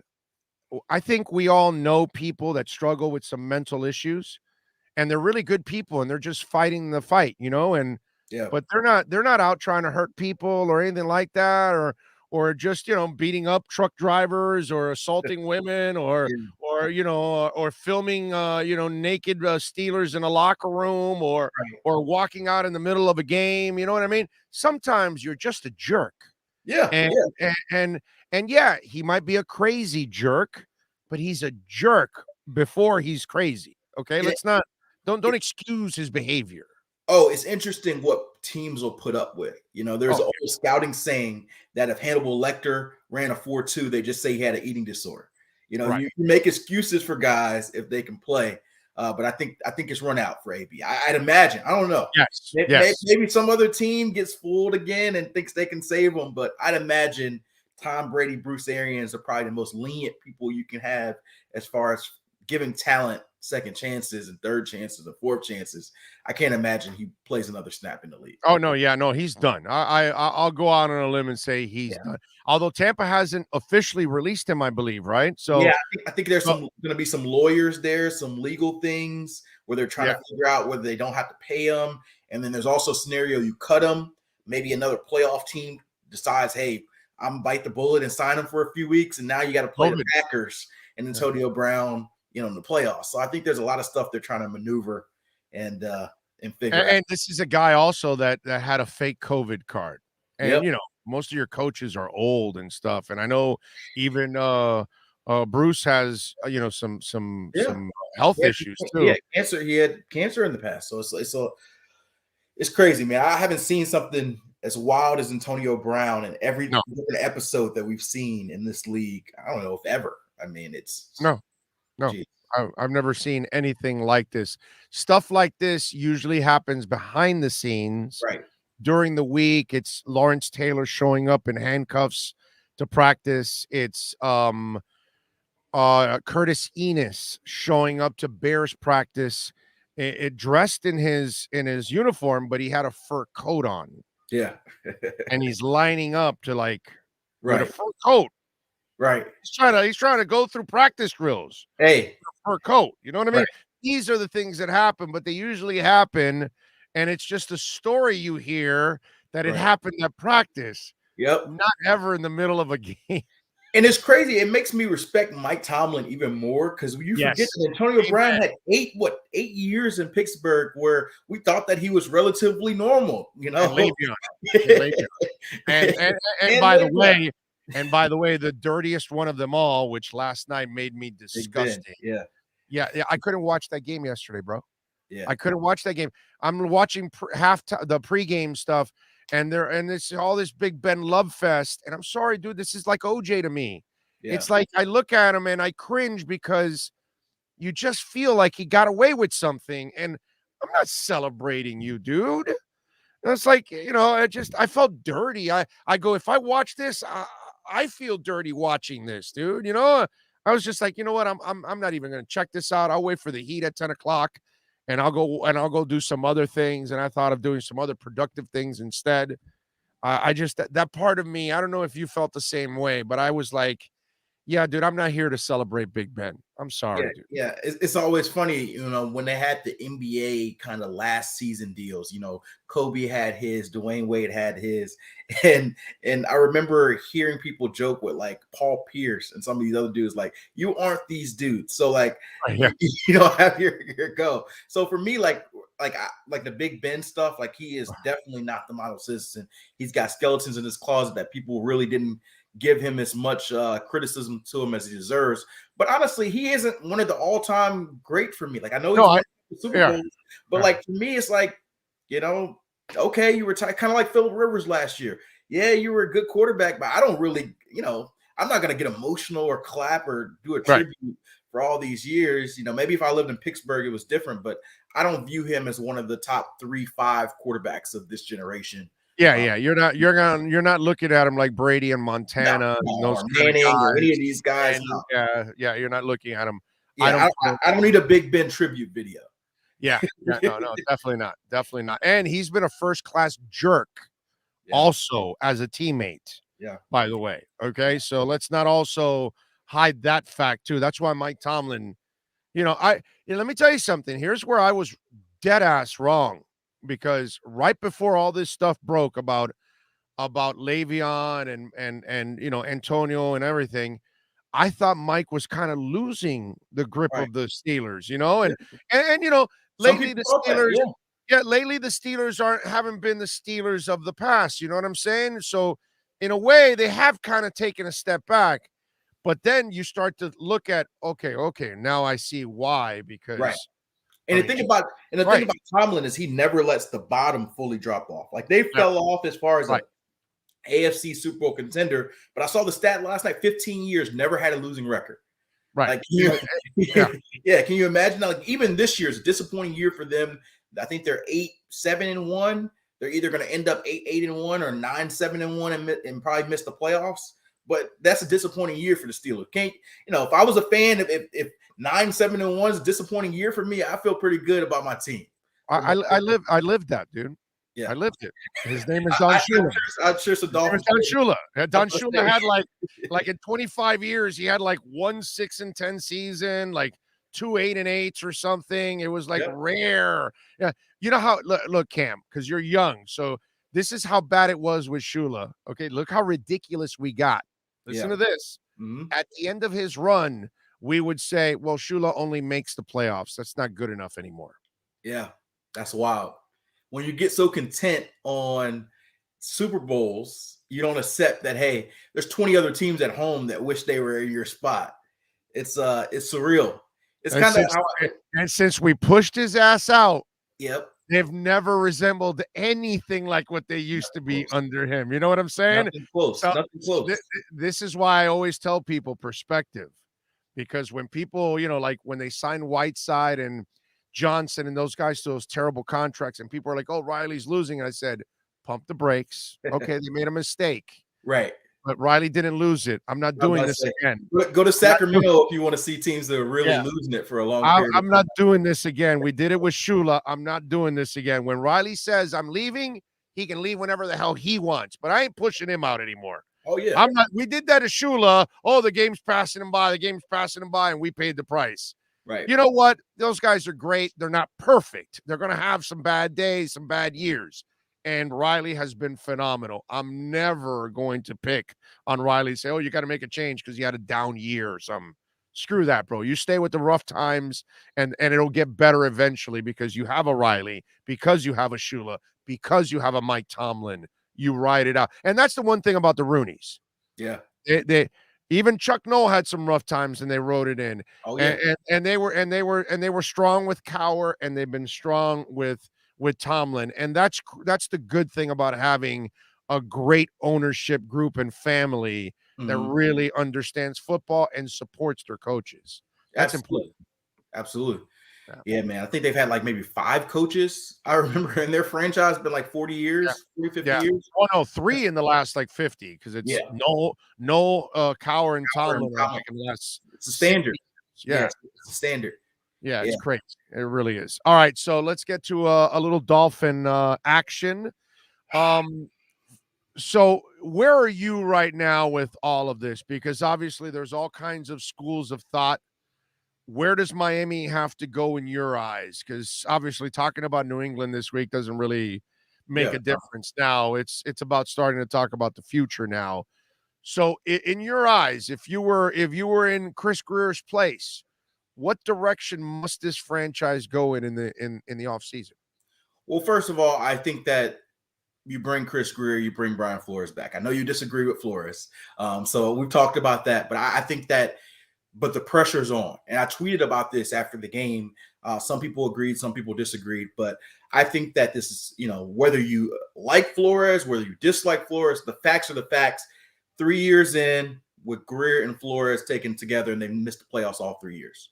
So year 4, you come into it, assuming they're both back, and I do assume they're both back, the pressure's on to win. So I've seen glimpses of why I believe that this team can be a contender, a playoff, but they have to do it. We can't pick out, these 7 games in this season, 7 games the second half of last year, and say, that's the promise. You have to do it over the full season. And I got to see the playoffs. So I think you come in with a lot of pressure on Chris Greer, a lot of pressure on Brian Flores, a lot of pressure on everybody in the organization. That, not saying it's the all or bust year, but it feels like 2022 will be in that realm. So you have to have a lot of honest conversations with yourself about the key positions, and it starts with quarterback, right? We always talk about it on this show. Do you feel like do I want to go all in my chips with Tua? And that's something that, you and I can answer. We can say, yeah, we feel comfortable going all in with Tua. If you put better offensive line around him, if you put a better OC or O-line coach around him, then we'll feel good about it. But we're not the ones with our jobs on the line. So they've got to have the honest conversations. Do they feel comfortable with Tua all in with all their chips on the marbles and building the roster around them and betting on them? Or do they feel like, hey, I'm going to take my shot at a Deshaun Watson. I'm going to take my shot at one of these veteran quarterbacks and probably say we're not going to have a lot of resources draft-wise to improve the roster, but we feel like improving quarterback will be enough for us to get over the hump. Those to me are the 2 big decisions. You either got to improve the roster significantly with all your money and your draft picks, or you improve your quarterback and say that's going to give us over the hump. So that to me is the decision that you have to make. Can you make enough tweaks? But on this show we don't do fence straddling. So which one you going with? I'm sticking with Tua, man. I'm building this roster.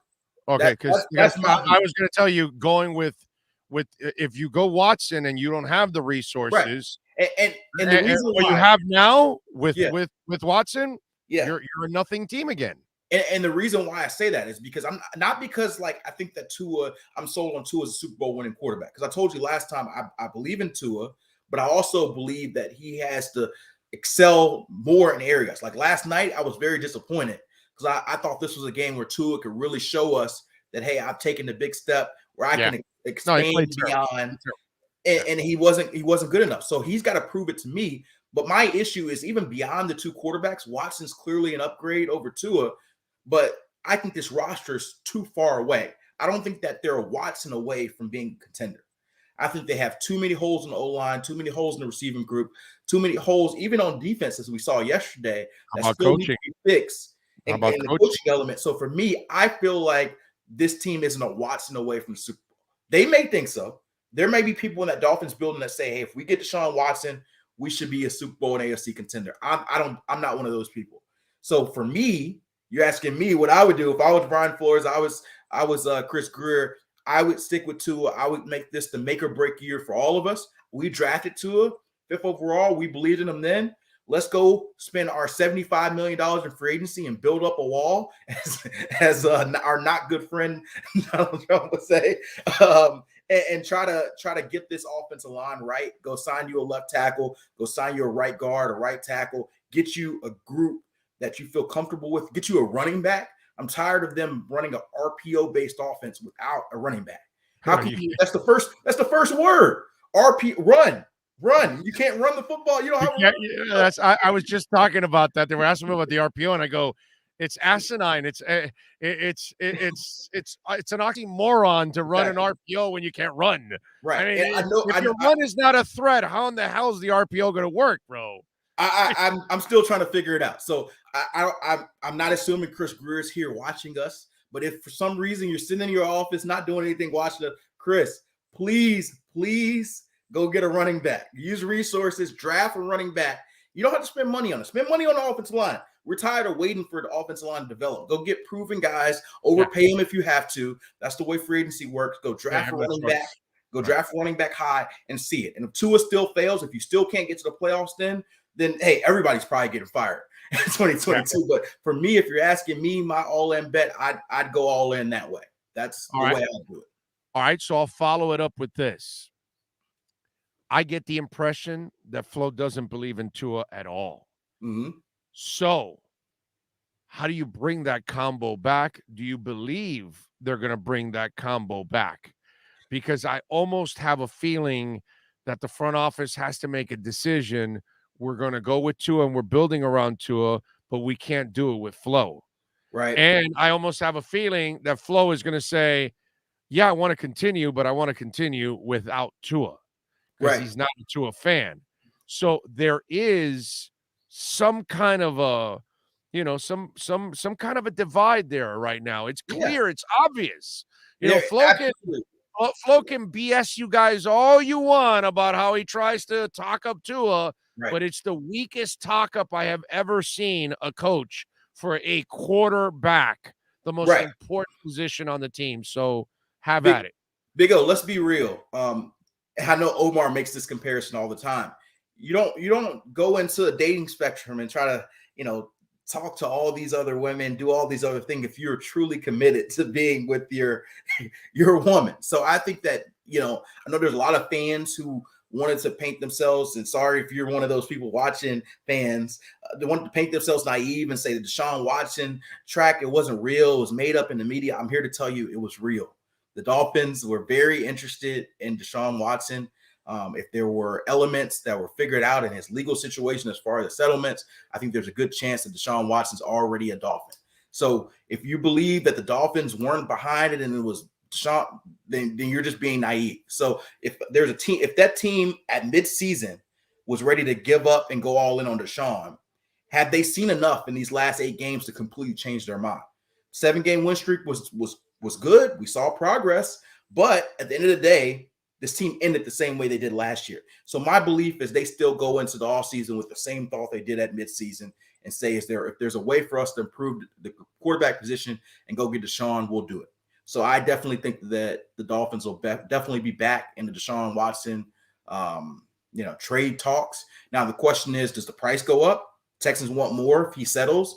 Are the Dolphins willing to meet that? How do things evolve now that you're in the offseason? You know what your picks are. Those are elements that are a little bit unknown. But as far as Dolphins' interest, I don't believe they watched the second half of the year and said, we're good. We're good. We don't need Deshaun anymore. And like you said, if you whether it's Flores, whether it's Greer, there's clearly a disconnect on believing in Tua as their franchise quarterback. You can tell on what they said and what they didn't say. When everything is coming their way, bullets on their wall, you hear your quarterback essentially saying, I don't know what's going on. And you don't really come out until after the trade deadline and try to put fire on that. That tells me that you were ready to move on and do this move. And I think, again, in the offseason, they'll be ready to do it again. So how do you move on with Tua knowing that element exists? And obviously, he even addressed it and talked about it, how, he's been always hearing, from day one since he's been here, the negative talk about whether he's the guy or not. How does that create a positive environment for your quarterback? It hasn't been a positive environment. But the thing about this team and Flores in particular that I've learned is that he ignores a lot of what we think are obvious, noise, obvious adversity, obvious things that affect your quarterback. So I would talk to people close to Flores, around him in the building, and I'm like, especially when things started to get real loud about Deshaun, I'm like, you have to address this. Like, you can't just let this keep bubbling and questions. And his Flores' mindset is that we ignore the distractions. It does not matter. It does not matter what everybody else says in the building. It does not matter what the perception is. It does not matter any of this. And so in theory, maybe that sounds great, but these are 22, 23-year-old kids who are human. They have social media. You could say, "Oh, block it all out." Come on. All right, let's be real. Right, I'm the adult. Right. So my 14-year-old son goes to the backyard, lights a tree on fire. Yeah. Half my backyard's on fire, and I'm supposed to say, "Oh no, that's not important. Don't worry about it. It's not a big deal." So I started a fire, but I'm not going to address the fire. Exactly.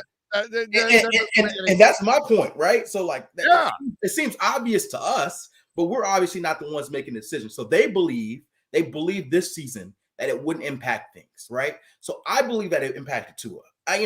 Tua's going to say the right things. He's going to say it doesn't bother him. I'm fine. I just go through the flow. I believe it impacted Tua. I believe that it gets to you. You hear these things and it gets to you. So they believe it doesn't impact them. Tua said it doesn't impact them. So if they decided we're going all in on Tua, I bet you they do the same thing they've done this year and say, hey, we're ignoring the noise. We're going through all that matters is us. Tua's our quarterback.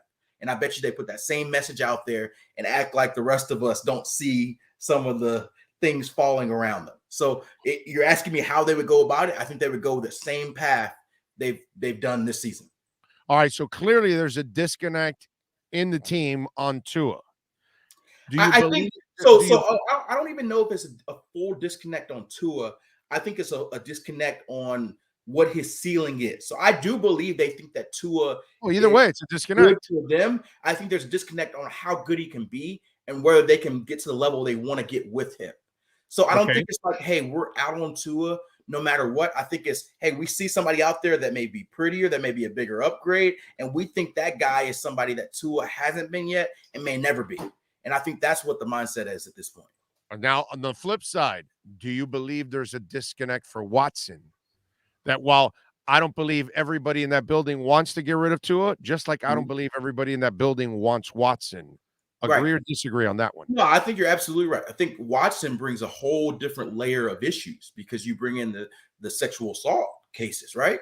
That's to me the main element. Like before you get to whether he's good enough on the field, you got a guy who's been alleged to have 20-something women saying he did this and that. So you got to get past the moral obligation. Like, can you bring in a guy? Do you feel comfortable with that? That's an owner decision. That's a GM decision. That's a head coach decision. That's everybody. They're clearly not the brightest bulb in the chandelier, by the way.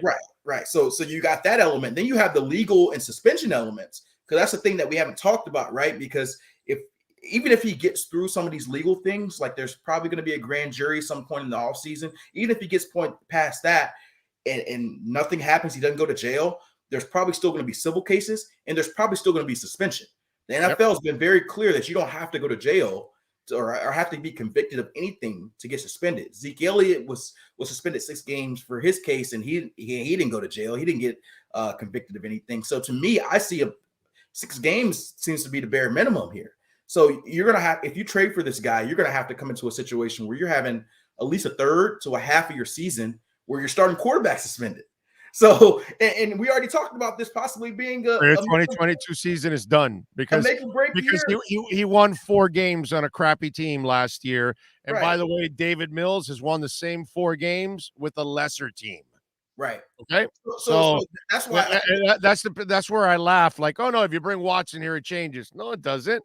Right. You're the same team, or you're not really going to win that much more with Watson on a bad team and a terrible coaching staff. So I will say I think that Watson improves this team. I'll be clear. But by what? By what game?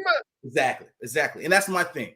I think that maybe you sneak into the wild card of Watson. Maybe that's the difference. But are you a true contender? Are you a team that's going to get to the AFC Championship or Super Bowl? I don't think so. I don't think this team's ready. Just like I didn't think, like Jalen Waddle's been amazing this year. I think that he's been better. I think I told you a couple of shows ago, he's been better than I even expected. But my issue with the trade up, giving up an extra first-round pick, is you make that move when you feel like you're a receiver away. And I didn't think that they were a receiver away. And as we saw here, clearly they weren't a receiver away. So I think a lot of these moves are based on your self-evaluation of where you are as a team. And a lot of times when you're inside the building, you think of yourself as loftier than you really are. You're like, oh, we're good. All you need to do is do this, we do that, and we're a Super Bowl team. Everybody has that optimism. I think Dolphins have to be real with themselves this offseason about how close they truly are. Well, they're definitely not close, not yet. That's for sure. And I don't think you're anywhere close because of the coaching staff, too. In the end, I don't think you have the kind of coaching staff that's going to get you to a championship. That's my real problem right now overall, because for me, coaching is the bigger problem than personnel. I think personnel, as time has gone on, people have seen that players are developing. Even without a good offensive line coach, at least Robert Hunt is showing you something. I think you could probably get something out of another guy out of that group. And if you hit on 2 or 3 out of those 5 guys, then you did pretty good overall. So, it's just, to me, coaching is the real difference right now on this team. Yeah, you need some talent, but man, without the coaching, I don't know if you'll ever get there. It's going to be interesting offseason. I am like, there's a lot of uncertainty to me on what they do, because I do think that Flores and Greer come back, but what level of change do they make? You know, are they a run it back group with small changes? Is there major changes? I think that's going to be an interesting element of this offseason. Obviously, we're going to talk a lot about quarterback and Deshaun and all these different things, but I think it's going to be interesting how they evaluate this team, because like we've talked about, they've had 3 different OCs in 3 years. So, yeah, they can fire George Godsey, Eric Studesville, and the O-line coach and do all these things and replace them with new guys. But does that change? Is that really going to change anything? Like, are we confident that those 3 moves with a couple signings here and there, a couple draft picks, and this team is fixed? And that's what, that seems to me to be the most likely path. But Right. I've seen this 2 or 3 different times now. So the first, like this year, I'm not gonna lie, I had some optimism. I'm going on TV talking about, hey, Tua's looking better. They've done me too. things. They got I felt that too. Oh man, Fuller was out there. I'm like, oh man, Will Fuller and Jalen Waddle. This was when we had hope that Will Fuller would actually do something this season. There was I thought he was going to be super motivated with a 1-year deal, knowing, oh, dude, I need to ball out and prove I can stay healthy so I can go get a big contract. Like the typical free agent year that lots of players have. Like, oh man, I'm headed to free agency. I got to ball out right now, and they do. That's what I thought Fuller was coming here to do. You know what I mean? Oh, the best and worst thing about the offseason is its hope. We sell so much hope. There's so much optimism. I was joking with my friend. There's going to be Lions fans this offseason who are going to get their draft pick, number 1 overall pick or whatever it is, and be like, we're a playoff team. And we can do this and we can do that and we're going to be good. And come October, they're going to be 0-5 again. And the reality is going to sink in that we suck again. And that's the thing. All season's fun because every team has a chance. But once the season starts, reality clicks in and you're like, man, we weren't as good as we thought we were. Amen to that. Follow him on Twitter at Cameron Wolf. And you can catch him twice a week here with the Fort Lauderdale Police Department, Miami Dolphins, and NFL Report. Cam, we will catch you on game day, my friend. Thank you for taking some time. All right, I'll see you next time, man. You got it, baby. There you go. Cameron Wolf. All right, we wrap it up with Cameron Wolf, and then we open the door for Ira Winderman. We talk a little Miami Heat and a little NBA with our accurate Pembroke Pines Miami Heat report to start off hour number 3. This has been the Fort Lauderdale Police Department Pro Football Report with insider Cameron Wolf. The Fort Lauderdale Police Department is an equal opportunity employer. The department is now hiring uncertified and certified police officers. Go to flpdjobs.com.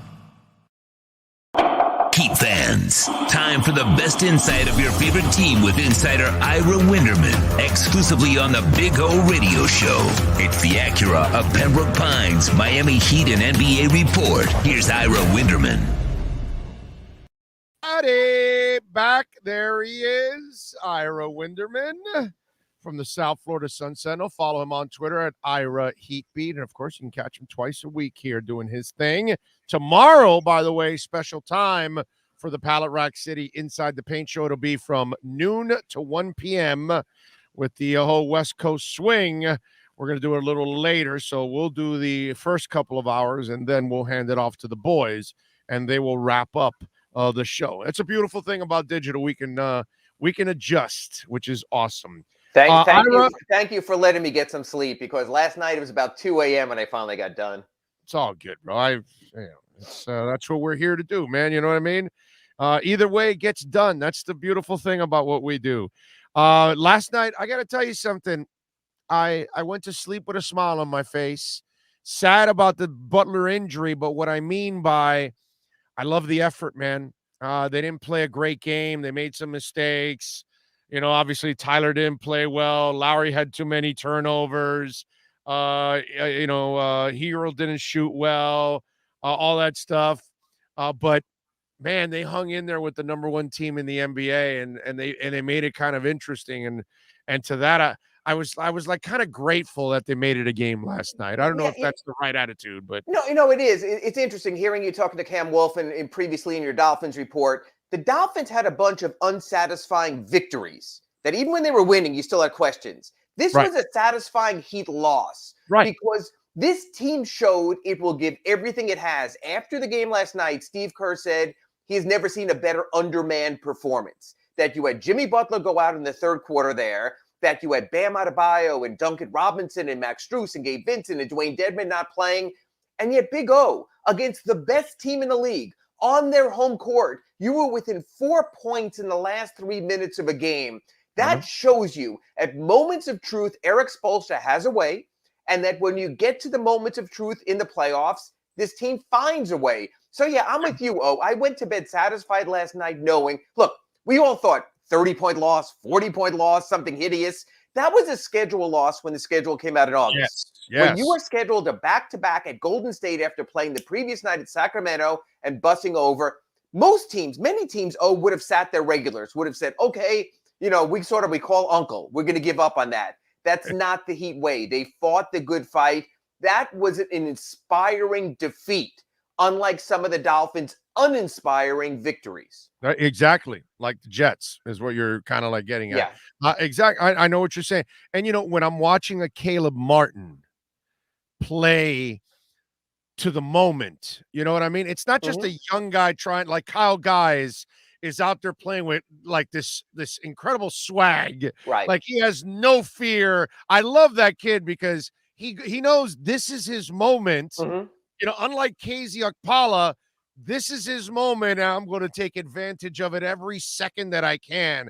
And I love his attitude. But Caleb Martin is just showing me composure, playing a complete game, hitting big shots. Man, that kid is he has grown on me like crazy. Watching that game yesterday, that was just awesome. He is a large testicles player. He gives you everything he has on the court. And that's what you want. It's a hard role in the NBA to be a if-needed reserve. But you can call on Caleb Martin to give energy to the lineup. Yeah. You can call on Caleb Martin to hit a big three-pointer. You can call on Caleb Martin to be a defensive stopper. Look, I don't think Jimmy Butler is going to miss maybe more than one game. I was on the phone with people. They said they think it's relatively minor. He'll be back by Saturday against Phoenix is the hope. But you know what? If you have to go without Jimmy for a game, at least you have a Caleb Martin. At least you have a guy who can defend the opponent's best player. He's done that 2 nights in a row now in Sacramento and Golden State, who can hit some three-pointers, who can give you some activity at the rim and keep everyone involved. Again, these little moves the Heat make. They need to get a two-way player. They get the best two-way player.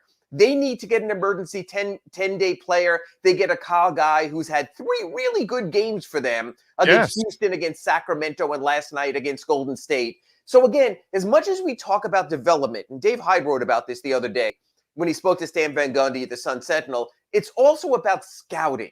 It's about finding the right players. The Dolphins can talk all they want, whether it's Dieter or someone else, about developing someone.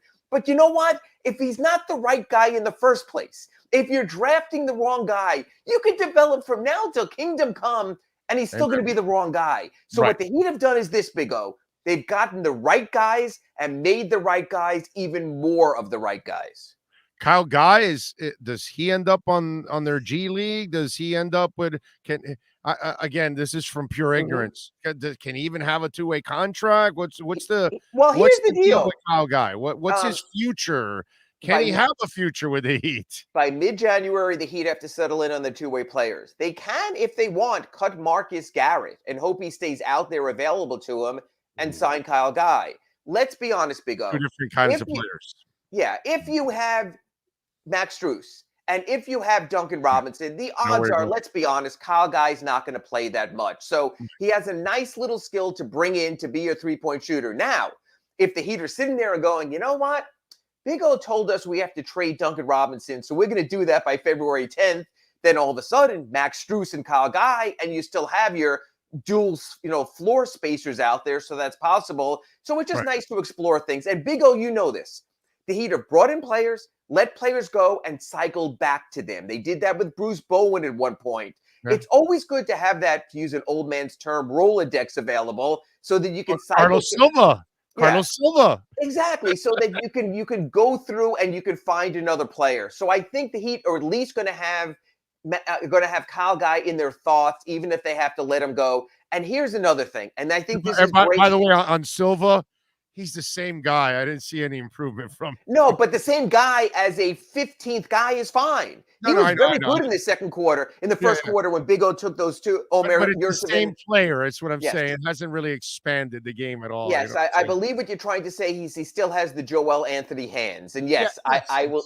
And I will agree with that. But still, you know what? In the moment, Omar Yurtseven goes out, gets a couple of stitches above his eye. You have Chris Silva comes in, gets 6 points, 4 rebounds, keeps you afloat. That's all you're asking right now for emergency players. And I got to tell you, and you made a good point before, I'd rather have a player who gives every last ounce than have a player like a KZ Okpala. My wrist hurts. I can't play. I'm out again. Another injury. I'd rather have the guys who were the dive on the floor and give you every last ounce with less talent than the guys who were talented, but they're just not there. Right. I'm with you 100%. By the way, Yurtseven had that rookie moment from one end of the court to the other last night. I felt bad for the kid, but it's one of those moments, man. You get posterized one side and then the foul on the other. It is what it is. But you also get 17 rebounds. And you also go from 16 the previous game. And we're talking 33 rebounds in the last 2 games. And you could talk about being tall and accidental boards and getting missed free throws. And I get all that. It's still an impressive number. And I like what Eric Spoelstra said. When Yurtseven went to the locker room, he said, I wouldn't be surprised if Udonis Haslem FaceTimed him and said, get your stitches and get your ass back out there. And to his credit, he did get back out there. Yeah, and he didn't want to see the plastic surgeon, so he would look nice and pretty. And fearless. And fearless. And he took it out there. That's another nice story. Again, Big O, when Bam Adebayo comes back, probably within 2 weeks. When Dwayne Dedmon comes back, probably within a week. We might not see as much as Omer, and that's fine. Because maybe we see him. Wait a minute. Hold on a second. I was going to ask you, maybe Dedmon's not playing as many minutes because this kid has more skill set offensively, and he can rebound like Dedmon anyway. So you're not going to lose on the rebounding. Now you will lose defensively. I get it. That's the part. And the veteran savvy and staying out of foul trouble. Look, when Bam first went out, this team stayed afloat, and they stayed afloat because of Dwayne Dedmon. Look, I want to have difficult decisions. I want to have difficult decisions about my backup center. That's perfect. That's all you want in your roster constructions. That Omar Yurtseven has raised questions, and God bless him for that. That he's not just a summer league 2-game wonder, that he's been able to do it at this level. His teammates love him. They push him. They're learning them. That's all you can ask. And by the way, now, and to get greedy, which I talked a little bit about it yesterday, can you imagine if you can get out of the 3 guys, one of them to be a 3-point shooter? Because really, you're never really, because of the way they're set up, you really can't play both of them at the same time. No, Any of the combinations. Right. But if one of these guys ever becomes a stretch guy, then all of a sudden now you can play 2 of your big men out on the court, rarely. It's not something you need a lot. Well, I have 2 thoughts on that. Number one, Dedmon has done that to a degree. It has a very good 3-point percentage. But here's the deal, O. I don't want Omer doing that now. I don't want to take him away from the rim. Maybe he can do it. I want eyes on the rim. I want him in the paint and right there. And I think if you distract a young player with too much, then you become okay at a bunch of things, but not great. Yeah. Jalen Phillips. They made him drop back in coverage, and he wasn't doing anything early in the season. Then they said, kid, forget the coverage, unleash the Kraken. Yes, Go get the eyes down. And boom. With Jalen Phillips, eyes on the quarterback. With Omar Yurtseven, eyes on the rim and eyes on the rebound. Let's get one thing done at a time. Don't overfill his plate. I agree. I love that. By the way, I know they reviewed it, okay? But just for the fact that Kyle Guy got that charge on Draymond, I was like, wow, they even gave the youngin some respect there. You know what I'm saying? Because it was kind of a close call. You know what I'm saying? It could have gone either way. You would figure a young guy like that would never get that call. And when he got that call, I was like, wow, they gave the young guy the call. That was actually good. And you can see that he's picking up the culture, that all these guys have come in. Kyle Guy is taking charges. Chris Silva's taking some really big charges in his 3 games with the Heat. So they understand if you want to play here, you got to get your ass on the floor. You've got to hit the deck. You've got to play hard. And they have. Everyone who's stepped in and played. And again, credit to Eric Spoelstra. He could do the easy way out and play Mario Chalmers for nostalgia Eric Spoelstra wants to win. Win. He's not going to play your little, you should play this guy, you should play that guy. Eric Spoelstra is going to do what it takes to win. And right now, God bless 35-year-old Mario Chalmers, but Kyle Guy is the better player. You know what I'm thinking of when you're mentioning that? I'm thinking of sitting with my girlfriend, which is my wife, but then she was my girlfriend because this was 30 years ago, when I was a season ticket holder of the Heat the first 4 years before I got in this business. And the first 2 years, we would scream for Alan Ogg. Sure. So whenever there was a blowout, either way, Miami getting blown out or they were actually blowing somebody out, we would be screaming for Alan Ogg, and Ron Rothstein would call the big guy, rest in peace, Alan. And he would go out there and the whole place would be chanting Ogg and all that stuff. So it kind of reminds me that's what Mario Chalmers is going to become, our modern day Alan Ogg. Except I don't think he'll even be with the team by the time they get back to FTX Arena. Because as players come back, if you're an emergency addition, you have to go inactive. Eric Holman was inactive last night because PJ Tucker came back. So once Strus or Vincent or Robinson come back, Mario's going to go inactive. He probably won't even make it back on the trip back to FTX Arena, But you know what? They tried. They gave him their moments. Mario posted on Twitter last night. It's just great to see players are enjoying opponents seeing me out there. He shakes some hands. Hey, it's better than nothing. And he gets an extra $95,000 for his efforts. Right, nothing wrong with that. I could use an extra $95,000. That I wouldn't complain with that. Portland Wednesday as this road trip continues. Does Damian Lillard end his career there? I think he does. I think he's one of those guys who's really wed to his team, and if he has to go down with the defeat, he will. I do think Portland has to have a major shakeup. I think C.J. McCollum will be traded. I think they're going to try to have to rework that. But, you know, in a place like Portland, if you let an icon go, no free agent is coming there. Right. So unless you do it through a trade, their icons have been drafted, whether it's, winding up with someone like Clyde Drexler or winding up with someone like Damian Lillard. So you got to be careful. You let an icon go, you might not have a face of the franchise. So I think they keep him there. They work around it. Their defense is hellacious, is horrific. Chauncey Billups hasn't been the answer there. That's a winnable game even without Jimmy Butler because you will score on that team. If Lillard is hitting 30-footers, they'll win. If he's not, you'll win. But I think he rides it out there. I think he's committed to that franchise. He's been a pro's pro when it comes to that. He's a man's man. Nobody could ever complain about Damian Lillard being, acting like Antonio Davis in New Orleans. What was the shirt he had on that was making fun of the organization on his way out? I forgot what. Remember AD? He was wearing some shirt. What was that shirt? I forgot now. No, I remember he's wearing the T-shirt there also, and it was just ugly, and he wasn't being played at the end. So that's not the Lillard way. The Lillard way is unlike Anthony Davis. Is he's gonna ride it out. He's gonna be the good soldier. That doesn't mean they might not trade him. It's not all his choice. But I think if they do trade him, it'll be one of those, where do you want to go? How can we best help you perhaps win a championship? Any updates on any of the injured players? Yeah, from what I've heard, Max Strus, I have heard, is cleared protocol, so I think he could be back in Portland. I heard all the protocols of guys are closed. I think you might have 2 or 3 more players, whether it's Gabe Vincent, whether it's Strus, whether it's Robinson, whether it's Garrett, whether it's Haslam. They're coming back. Dwayne Dedman's getting pretty close to moving past his injury also, so that's encouraging. Bam is on the trip. He's getting reacclimated. That tells me he's just about a couple of weeks away. He's actually working with that right thumb, even though it's in a splint. So that's another good sign. So again, Big O, you and I have spoken on these accurate Pembroke Pine reports twice a week about how you stay afloat. The Heat have stayed afloat. If you get one of these next 2, Portland or Phoenix, and you come home in that 8 games over 500 range, you're fine. You have a home schedule the second half of the season. You're going to have healthy players. Jimmy Butler will be back. You'll be fine. They've won enough. Sacramento would have helped, but they've still managed to remain afloat. By the way, Sports Illustrated took out their power rankings. And last night, you look at it, Golden State, the team you played, was number 1 in the league. No great. Surprise. They're great. But my brother, the Heat are still number 8. Yeah, I've seen them.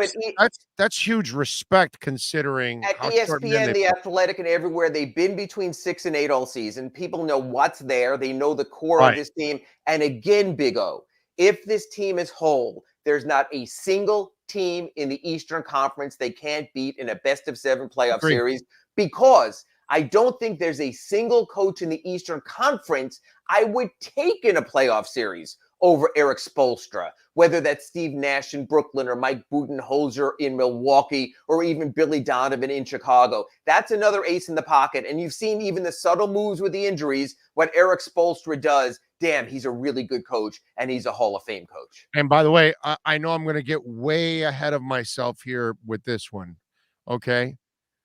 But if it works out this way, if the trajectory is what is looks like right now, and Caleb Martin continues on this trajectory towards the end of the season, whether Depot comes back or not, will not be that big of a loss if you have the development of Caleb Martin, is my point. And obviously, if Depot does come back, it makes you incredibly deep. But my point is, Caleb can do a lot of the things that you want Oladipo to do for you. So in a way, you kind of found an Oladipo insurance policy. Sure. If it doesn't work out, is my point. And the lesson we learned when Alonzo came back in that 2000-2001 season late and changed the chemistry, there will be a point of no return. There will be a point either in March or April that he'd say, we're good, and we're good with this. And God bless you, Victor Oladipo, for all you've done. But we ain't disrupting the chemistry right now. They are developing something special. They will continue to do that. The 2 cutoff points will be the February 10th NBA trading deadline, the March 1 buyout deadline. Those final 6 weeks, they will march with those who are most ready, who can contribute. So the clock is ticking on Victor Oladipo now. Show me something before the trading deadline of February 10th, or else you might have to be left behind. I agree, Big O. And one more thing before I let you go, looking at the power rankings. Okay, so we knew Chicago was active. We said, hey, man, Bulls are going to be a playoff team. I think most of us agreed with that. Did we think the Bulls were going to be this good? Because the power rankings had them at number 3, man. I was like, and you look at the season they've had. So are they better than what we even thought they could be? Yeah, because did anyone have DeMar DeRozan as a leading MVP candidate? Twice this week, on Sunday, Monday, or I think it was Saturday, Sunday, stepped up and hit game-winning 3-point shots for the Bulls. So if DeMar DeRozan is the best he's ever been in his career, and now Nikola Vucevic is coming around with his scoring, and you have Zach LaVine going into a contract year, you have a lot of play. And Lonzo Ball, what a screw-up by the Lakers. What a screw-up by the Pelicans. He's a really good player, and he was drafted in the right spot. That's 4 remarkable talents you have right there, even with Patrick Williams being sidelined with his injury. Billy Donovan knows how to coach a team when he has talent also. So, yeah, I think you're looking right now, big 4 in the East, Brooklyn, Milwaukee, Chicago, Miami. Philly is faded. Boston is faded. I think the Heat can get home court in the first round, but there's some really talented teams at the top of the East, maybe more talent at the top of the East than at the top of the West. Yeah. And some of those with Boston, I just don't see the toughness. That's I still don't find that I don't see that moxie from grit. them.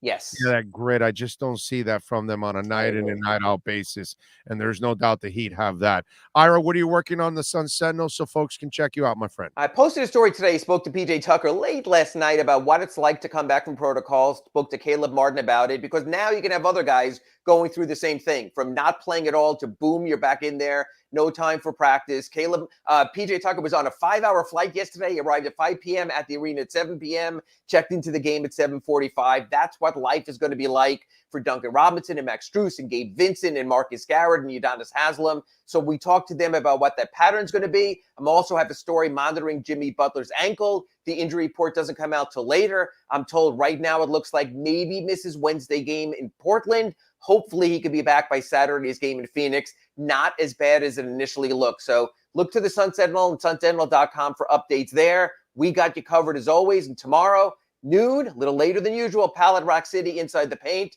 We'll have a full hour of what's going on in Heatland. There you go.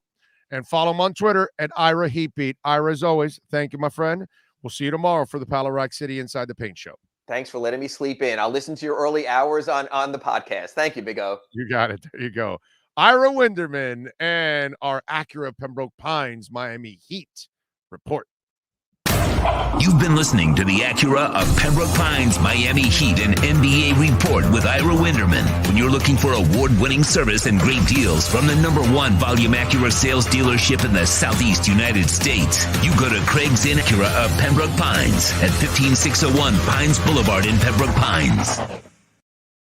By the way, speaking of protocols, I don't know if this is true, but somebody sent me, said Joe Rose has got COVID. I didn't know that. Joe, if you do have COVID, if somebody's telling me the truth here, which I don't think this person's lying, brother, I hope you're all right.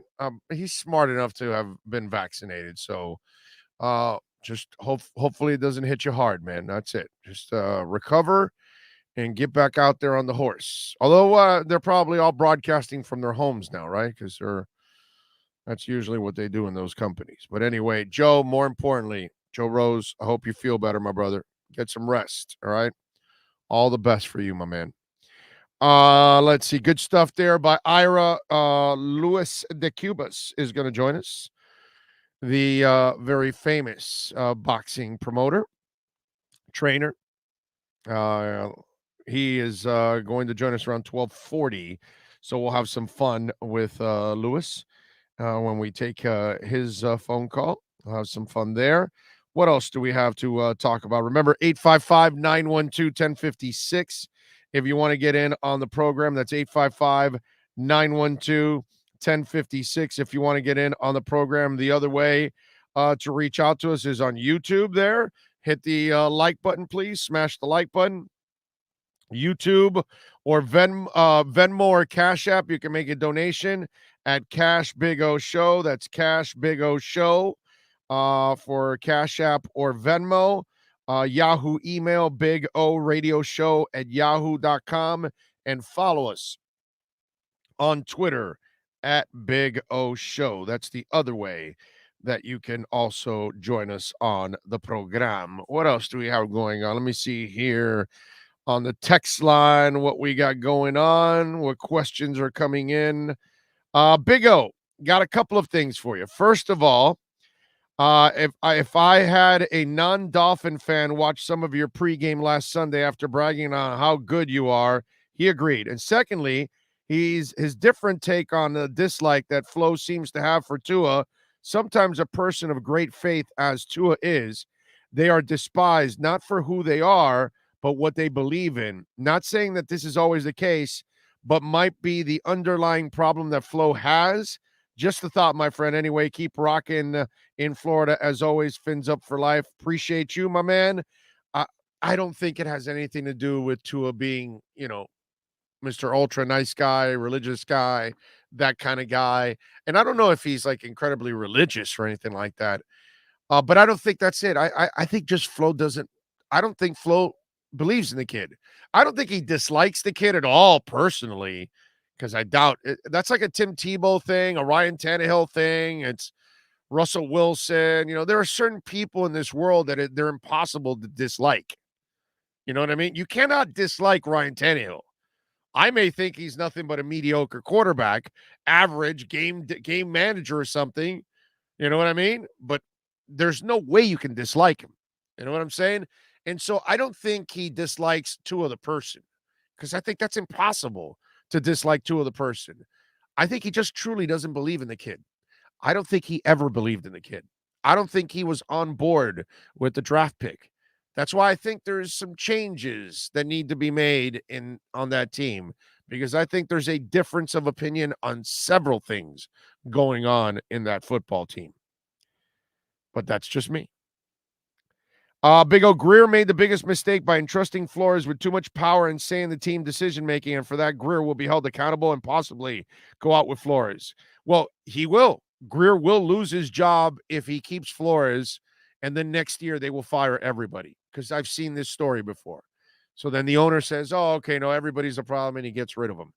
And as I've told you before, as I've explained it before, believe it or not, Jeff Ireland was probably just a young GM, but he's done a really good job for the Saints. And maybe he wasn't the problem eventually here. And Rick Spielman, he hasn't been able to solve the quarterback issue, But, dude, he has drafted one hell of an offense and defense overall. And his teams have made the playoffs a bunch of times already in Minnesota. So remember what I've told you already in the past, okay? All the coaches that have been fired or left here, none of them went on to have any success in the NFL as a head coach again. None of them. Not Wanstead, rest in peace, Sperano, not Gase, not Philbin, not Cam Cameron, none of them. And Flo won't either. But the personnel guys, Dennis Hickey's the national scout for the Bills. Jeff Ireland is the college scouting director for the Saints. And Spielman's the general manager. I'm just saying. Okay? That's why I've been trying to tell people, pump the brakes, slow down. Personnel is really not the issue here.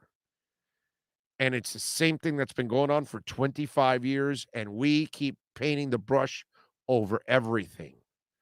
And the problem has been coaching, dude. The coaches we keep getting are not good enough. And that's where Chris Greer and company screwed up. And if they want to make up for it, they got to change the coach. Go get Jim Caldwell. Go get a Jack Del Rio. Go get a veteran coach. No matter what happens on Sunday against the Patriots, Flores needs to be fired. 8-9, 9-8. This should be Flo's last game. Well, we shall see what happens, my friend. We shall see.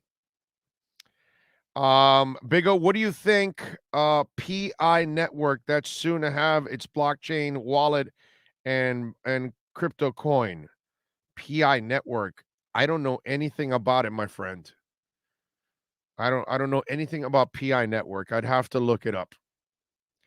Guys, the one thing, and ladies, the one thing you'll know about me, if I don't know something, I'm just going to tell you, I don't know. You know what I mean? Sports, life, music, crypto, whatever. If I don't know it, I'm not going to act ever like I know it. I'll just straight up tell you, I don't know. I got to look it up. I got to figure it out. I don't know it all. So far from ever knowing it all. That's for damn sure. We can play the blame game all we want until we don't have a quarterback that can take over a game when we're down big, until we don't have someone under center that can light it up when we need it. It's the same old Dolphins. How much more patience do you want us to have? 25 more years. Get the F out of here.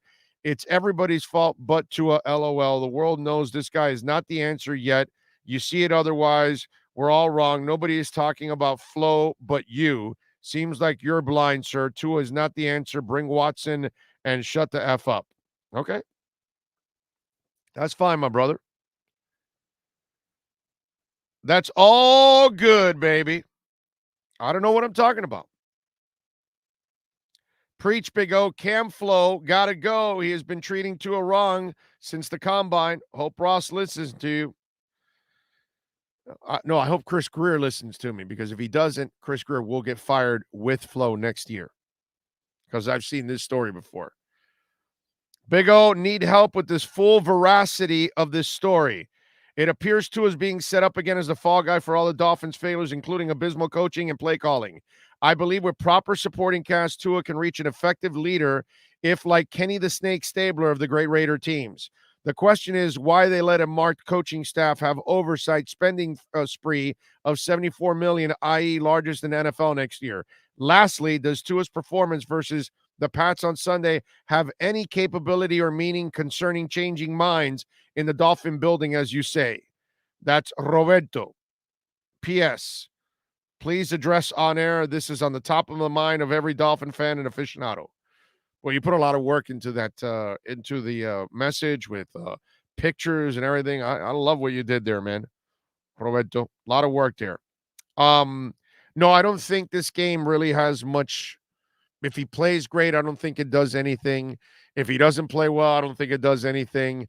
I think minds are already made up in that building. I think minds have been made up in that building, and I think there's a difference of opinion. That's why I think, something may happen this offseason. So we shall see. But I'll say it again, and I'll keep repeating it over and over again. I'm a fan of Chris Greer and Marvin Allen and Reggie McKenzie. I think the Dolphins have 3 excellent people that can find talent for this team for years to come. But they failed in their first coaching hire. And if they don't get the right coach, they're going to hurt their quarterback. They're going to get themselves fired, and Flo will be fired with them. And that's what will happen because I've watched this story before. So instead of making the same mistake over again, save yourself and don't make the mistake. Okay? Change the coach now before you pay the price with your job.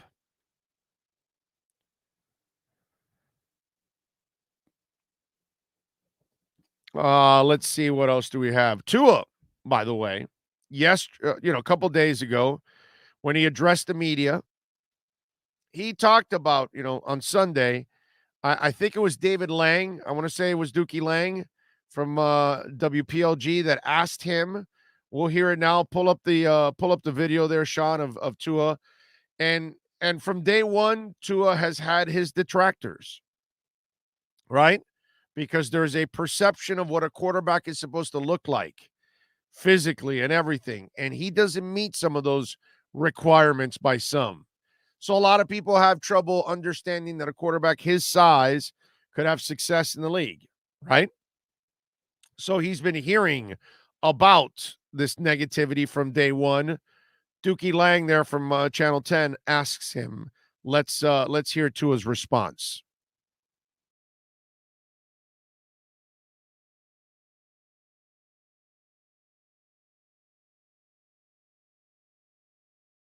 There are going to be a lot of people questioning right now if you are the quarterback who could put the Dolphins over the hump and take them to the playoffs. Why are people wrong to doubt you moving forward? Well, I think people have their own opinions. I've heard this the entire time I've been here. So, I mean, at the end of the day, I can control what I can control, and that's to be the best version of myself for this team. I mean, we got to move on to the next game at this point. We'll look at the mistakes that we've made, make some corrections, and move on. Now, let me tell you something. I'm not going to give you a woe is me for Tua. This is part of the life of a quarterback. I will say this. The obvious lack of support from his head coach is unacceptable in every way, shape, and form. Okay? He has not festered a good relationship with Tua, and Tua knows that he's not in his corner.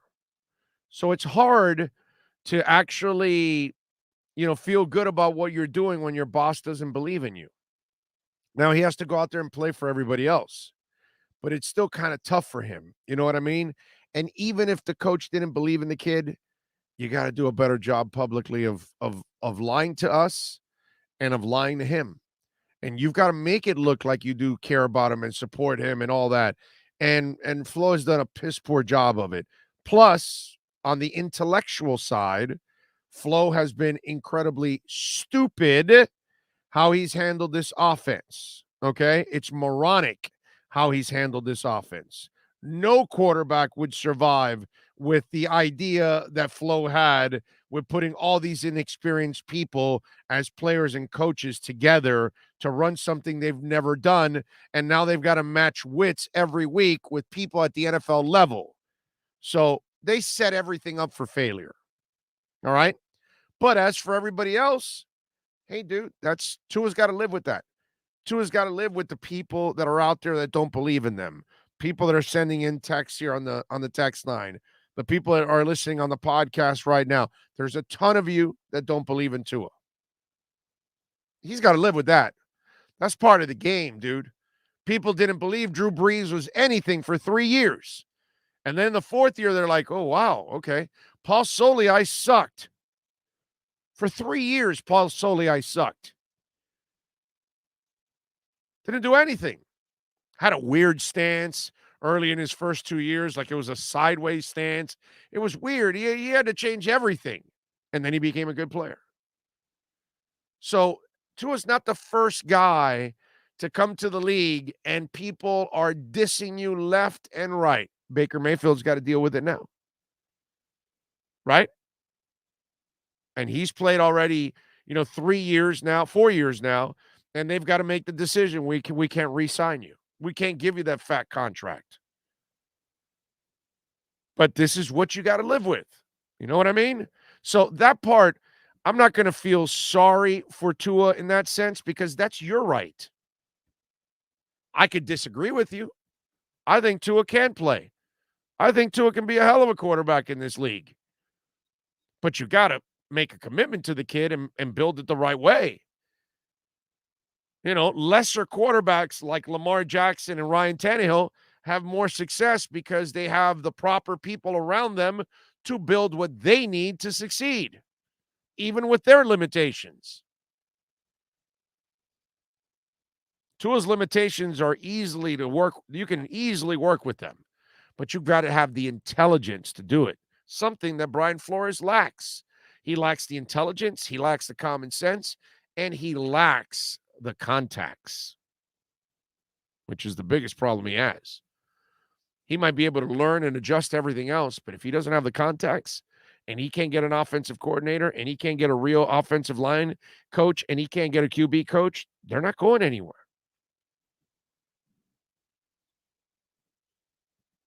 So he's got to listen to this. And there's going to be a lot of you out there that are not going to believe in him. This is part of the game. But the one area that has failed to him miserably is the head coach. Mentally, physically, and of course, emotionally. This is a guy, he really thought he could make it work with Brissett. Don't kid yourselves on that one. Dornell Oscar says, it's crazy, Big O, how much criticism that one player deals with from media, fans, and even the organization. How well do you expect a young player right out of college to play around this crazy mess? Nobody. Watson would also get killed here. Okay? So,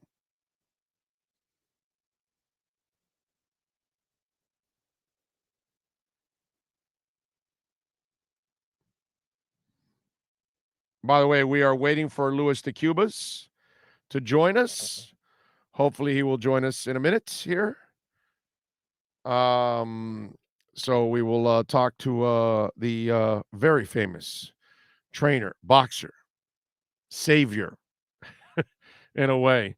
Alex Polito says, crazy. Oh, love your show. Dolphins, CSNT. Best good teams. They will be better, but their win streak was against poor quality teams. Yes, sir, it was. Oh, did you wager on the Dolphins versus the Titans this past weekend? No, I did not. No. Jay Gelfin says, Tua deserves the negativity. He's a Jag. If he wasn't at Alabama, no way he would have been a first-round draft pick. By the way, how many Alabama QBs have made it big in the NFL? Well, that doesn't mean anything. You know what I mean? That doesn't, how many North Dakota quarterbacks? Only Carson Wentz. You know what I mean? So that doesn't mean that you can't develop QBs because you don't have a plethora of QBs coming out. But now Mac Jones is there, right? And so is Jalen Hurts now, right? And Tua. So there are 3 guys out of Alabama right now playing quarterback in the NFL. But, maybe now's the start of when they start to develop the kind of quarterbacks that can play in the NFL. Saban was winning national championship with just game managers. Tua's not a game manager. That kind of passing is not game managing. Kyle Flory, thank you, sir, for the love on the super chat. Much love, Big O. Dolphins have very few pieces to fill on defense. Left linebacker, slot corner, more DT. Slot corner, they got Nick Needham, bro. They're good at slot corner. A more DT, maybe one more DT, because they got Raekwon Davis, Seiler. They've got a couple guys, obviously that and Butler kid is there too.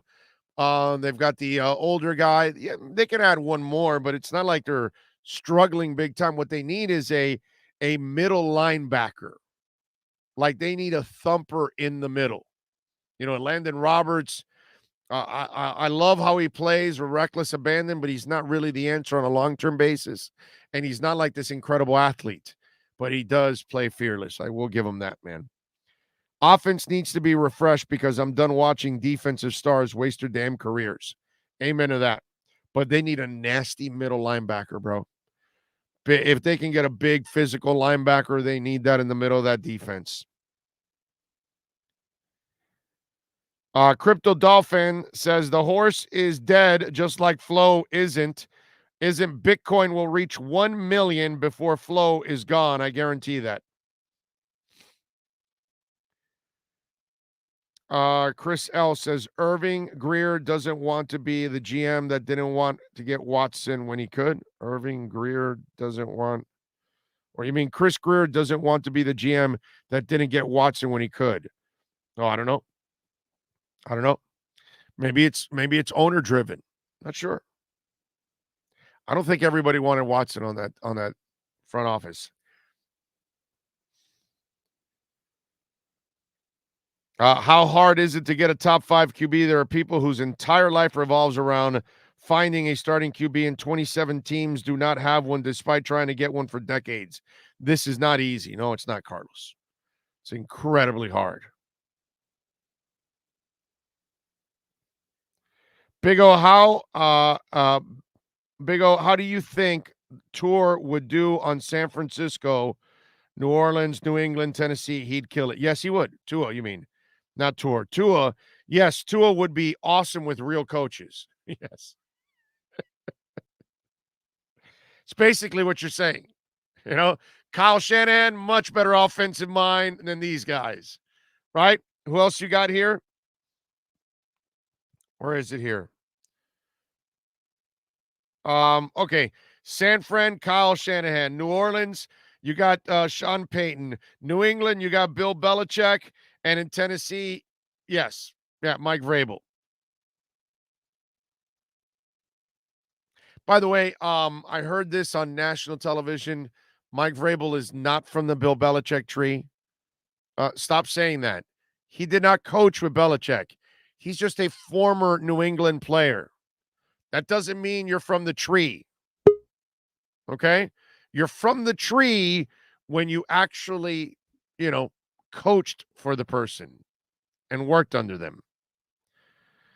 All righty, let's do it. Let's bring him aboard. The legend that is Luis de Cubas. Hialeah Park, by the way. Boxing is coming back to Hialeah Park January 28th. We're going to have a slew of famous Cuban fighters. And Luis de Cubas is kind enough to join us now. Where is? Well, there's a. I see him in the background there. George, how you doing, buddy? What's up, George? Good. Thank you for inviting me. Here, no problem. We are with Luis de Cuba promoter. Yeah, let me. Where is Luis? Because I haven't talked to him. Luis, can you hear me? Can you see me? Luis, how you doing? It's getting a little frozen. Oh, froze there. Having a little trouble there with it. Let's see. I think we're gonna have to do it by phone. All right, Luis, you got me now? There we go. Is it better? Yeah, no, I think we're gonna have to Here. I'm here. How you guys doing? Very good, very good. But we're gonna have to do it by cell. We're gonna have to do it by cell. Can you guys hear me? Yeah, I hear you, but it's getting stuck there. Let's do this. Sean, let's get in contact with them and see if we can get it by cell phone. Okay? Let's do it by cell phone. All right. So that way we can get a good interview in.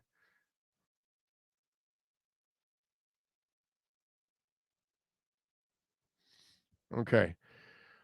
All right, Sean. I don't know if I don't know if you can contact the boys over there.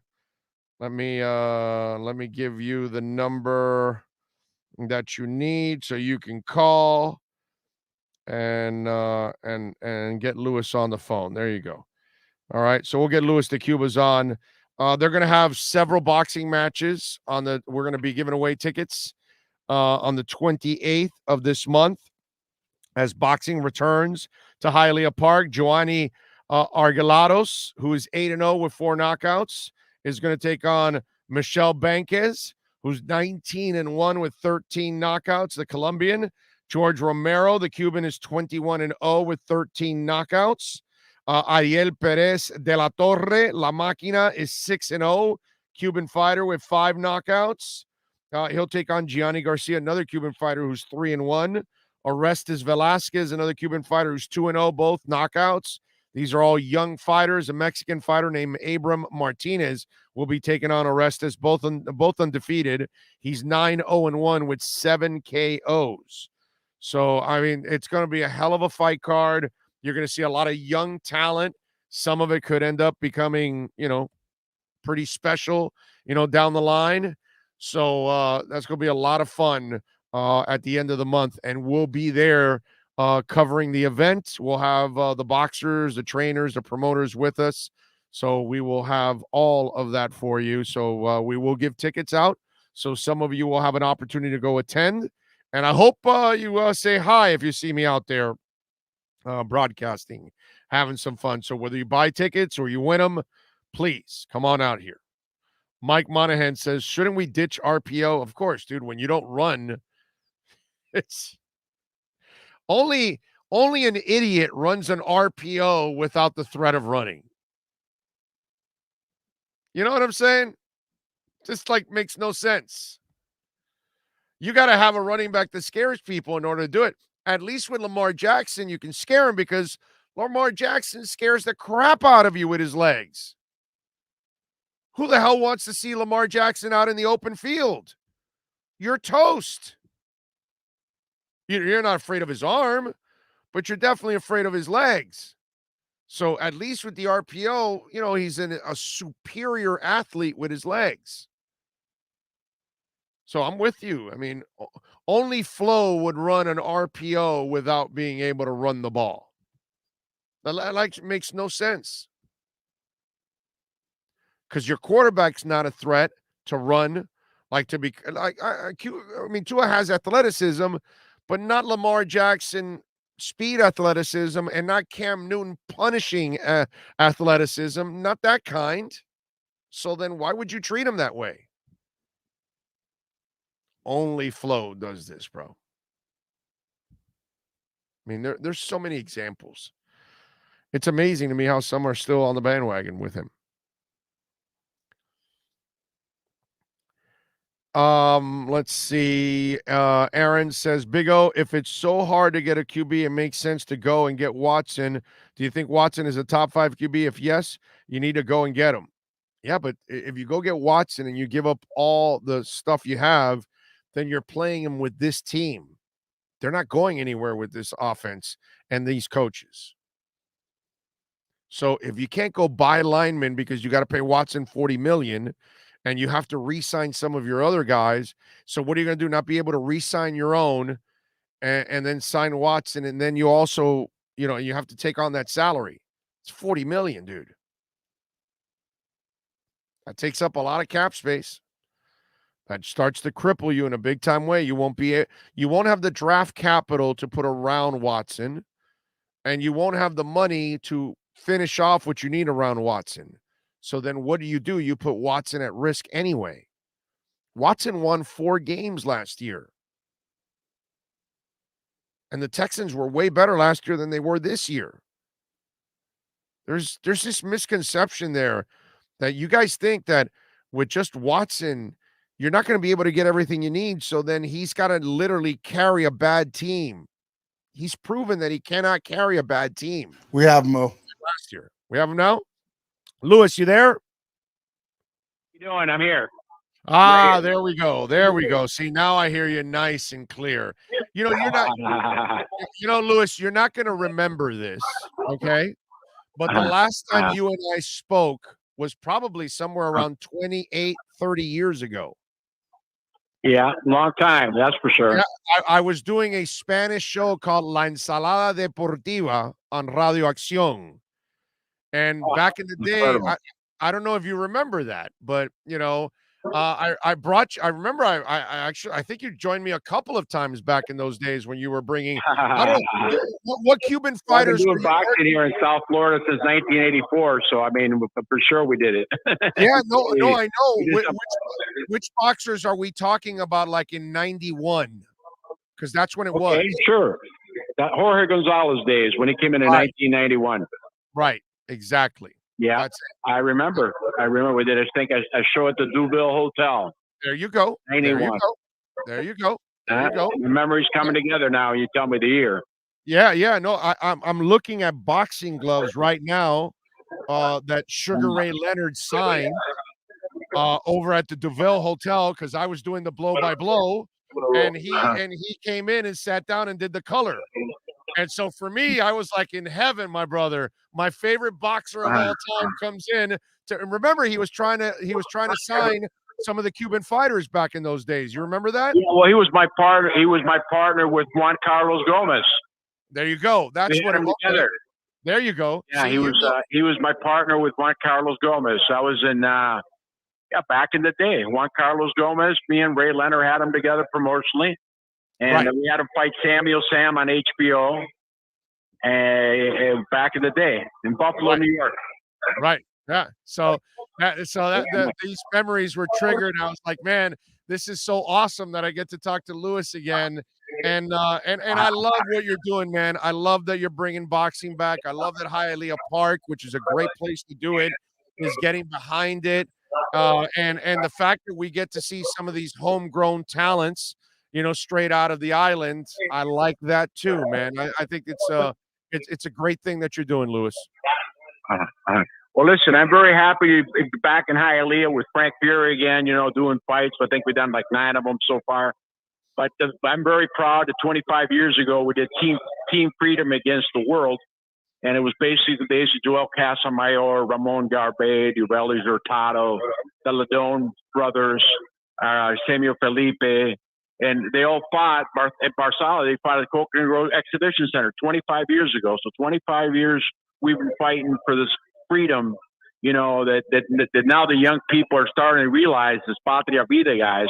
And I think for January 28th is going to be great for all the Cubans to unite here for this Patria Vida event with a great main event with a Cuban Olympic fighter, Johnny Aguilares, against a great Venezuelan Olympic, a kid with a 20-1 record, Michael Banquez, a kid that's a tremendous fighter, is promised to be fireworks, probably a pick 'em fight.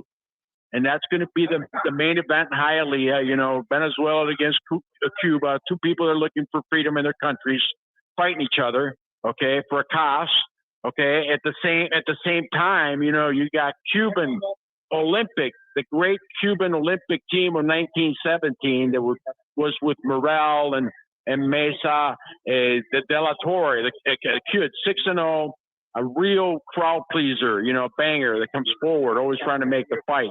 And he's going to fight a tricky kid from Atlanta named Lawson. He's a 6-0 guy with 3 knockouts, but a good fighter, good boxer. There's the slugger against the boxer. Okay, and that's not enough. I got Orestes Velasquez, a 2-0 Cuban Olympic, and he's getting battle tested against Abraham Martinez, fought on PBC and Fox twice. Okay, 9-0 with 7 knockouts, fighting a Cuban Olympic. And if that's not enough, we got George Romero, a Cuban local fighter here, that's 22-0, and he's fighting a tough Argentinian. So I'm very proud to bring this great card to the Hialeah racetrack and casino. Love working with Frank Fury. You know, he's great to work with. Probably one of the best promoters I ever met. So I'm very happy. No, and listen, I'm happy too, man, because I get to have a little boxing in my backyard, and obviously I've been a big boxing guy all my life, and you know, it's our sport has taken quite a hit over the years, and you know, it's the problem we have, Lewis, is that we don't see enough of the great fights, and Well, that's something that we kind of got to bring back a little bit more. No, you got to bring the fans want to see fights. Nobody wants to come to a fight card where you know who's going to win. You know that kills boxing. Just like the first of the year, just 2 days ago at the Hard Rock Casino, you saw a great Cuban card. You know where Ortiz knocked out Martin, came back from 2 knockdowns.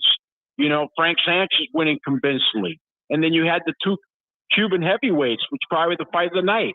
You know, and then the fans went crazy. You got the same momentum that we had, bring it here to Hialeah with this great Cuban fight. Okay, looking for Patria Vida, looking for a little bit of freedom that we tried 25 years ago, but now the momentum's much stronger. By the way, I got to ask you, your son, man, he got the bug.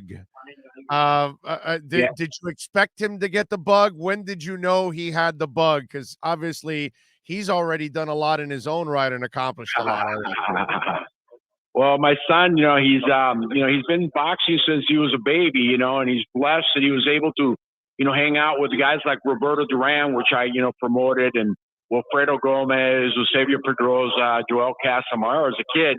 So he learned a lot about, boxing, just hanging out with the great ones. And then in 2005, when he was still a kid, me and Tyson hung out together for a couple of years. So he listened from him. So it says that he was a young kid. He learned. And he's blessed to have, hooked up with Mr. Al Heyman, which to me is probably the smartest guy in the history of boxing. Okay, that's brought more money to the sport than anybody else. And they've done some wonderful things together, and they've done some wonderful things for the Cuban fighters. I got to tell you, they put them all to make money, and they changed a lot of people's lives. Yeah, no, and listen, I got to say, I'm proud of your entire family, obviously, because several of the members of your family have been involved in boxing. But my brother Ricky was involved with me, and we're a boxing family. My wife was the promoter of the year in Puerto Rico in 1997. So my son comes from a boxing family. We used to do shows with Julio Martinez back in the day. He used to put up the chairs and everything. My son, so he knows how to do everything in a promotional type thing. Yeah, no, I know Julio very well, man. Worked with him for a few years. Very good man. Great guy. He's going to be helping us for this show. Mm-hmm. And he's a former mayor of Hialeah, and he's a boxing fanatic, and he's really a well-knowledge guy when it comes to boxing. And he's a great promoter. We did a lot of shows together. I told Julio the only time we blew it was when we did that show the 31st of December at the Dubil Hotel. We thought we were going to sell a lot of tickets for Bartholomew and Santiago Samaniego, and we got killed. Nobody came. Yeah, it was the 31st. Yeah, I remember that. That. But what I was leading to is one of the things that we got to be proud of in a community, and especially in this country, which we all seek freedom, and this is why we're all here to live the lives that we live. But it's got to be the most satisfying thing when you're able to get a Cuban boxer out of that environment and get them into a free environment to allow them to actually get to live their lives and provide for their families the way they want.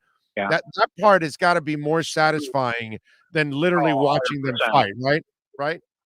Oh, 100%. You take a kid like Morrell, the world champion with 3 professional fights. Now he's 6-0, but David Morrell, the great Cuban amateur, won every tournament. He came in and I had him moved out to Minnesota because that's the Armory was going to be his base. He was going to be fighting out of Minneapolis. Now he sells out the arena, but he was able to go to Minneapolis, with the cold weather and train there.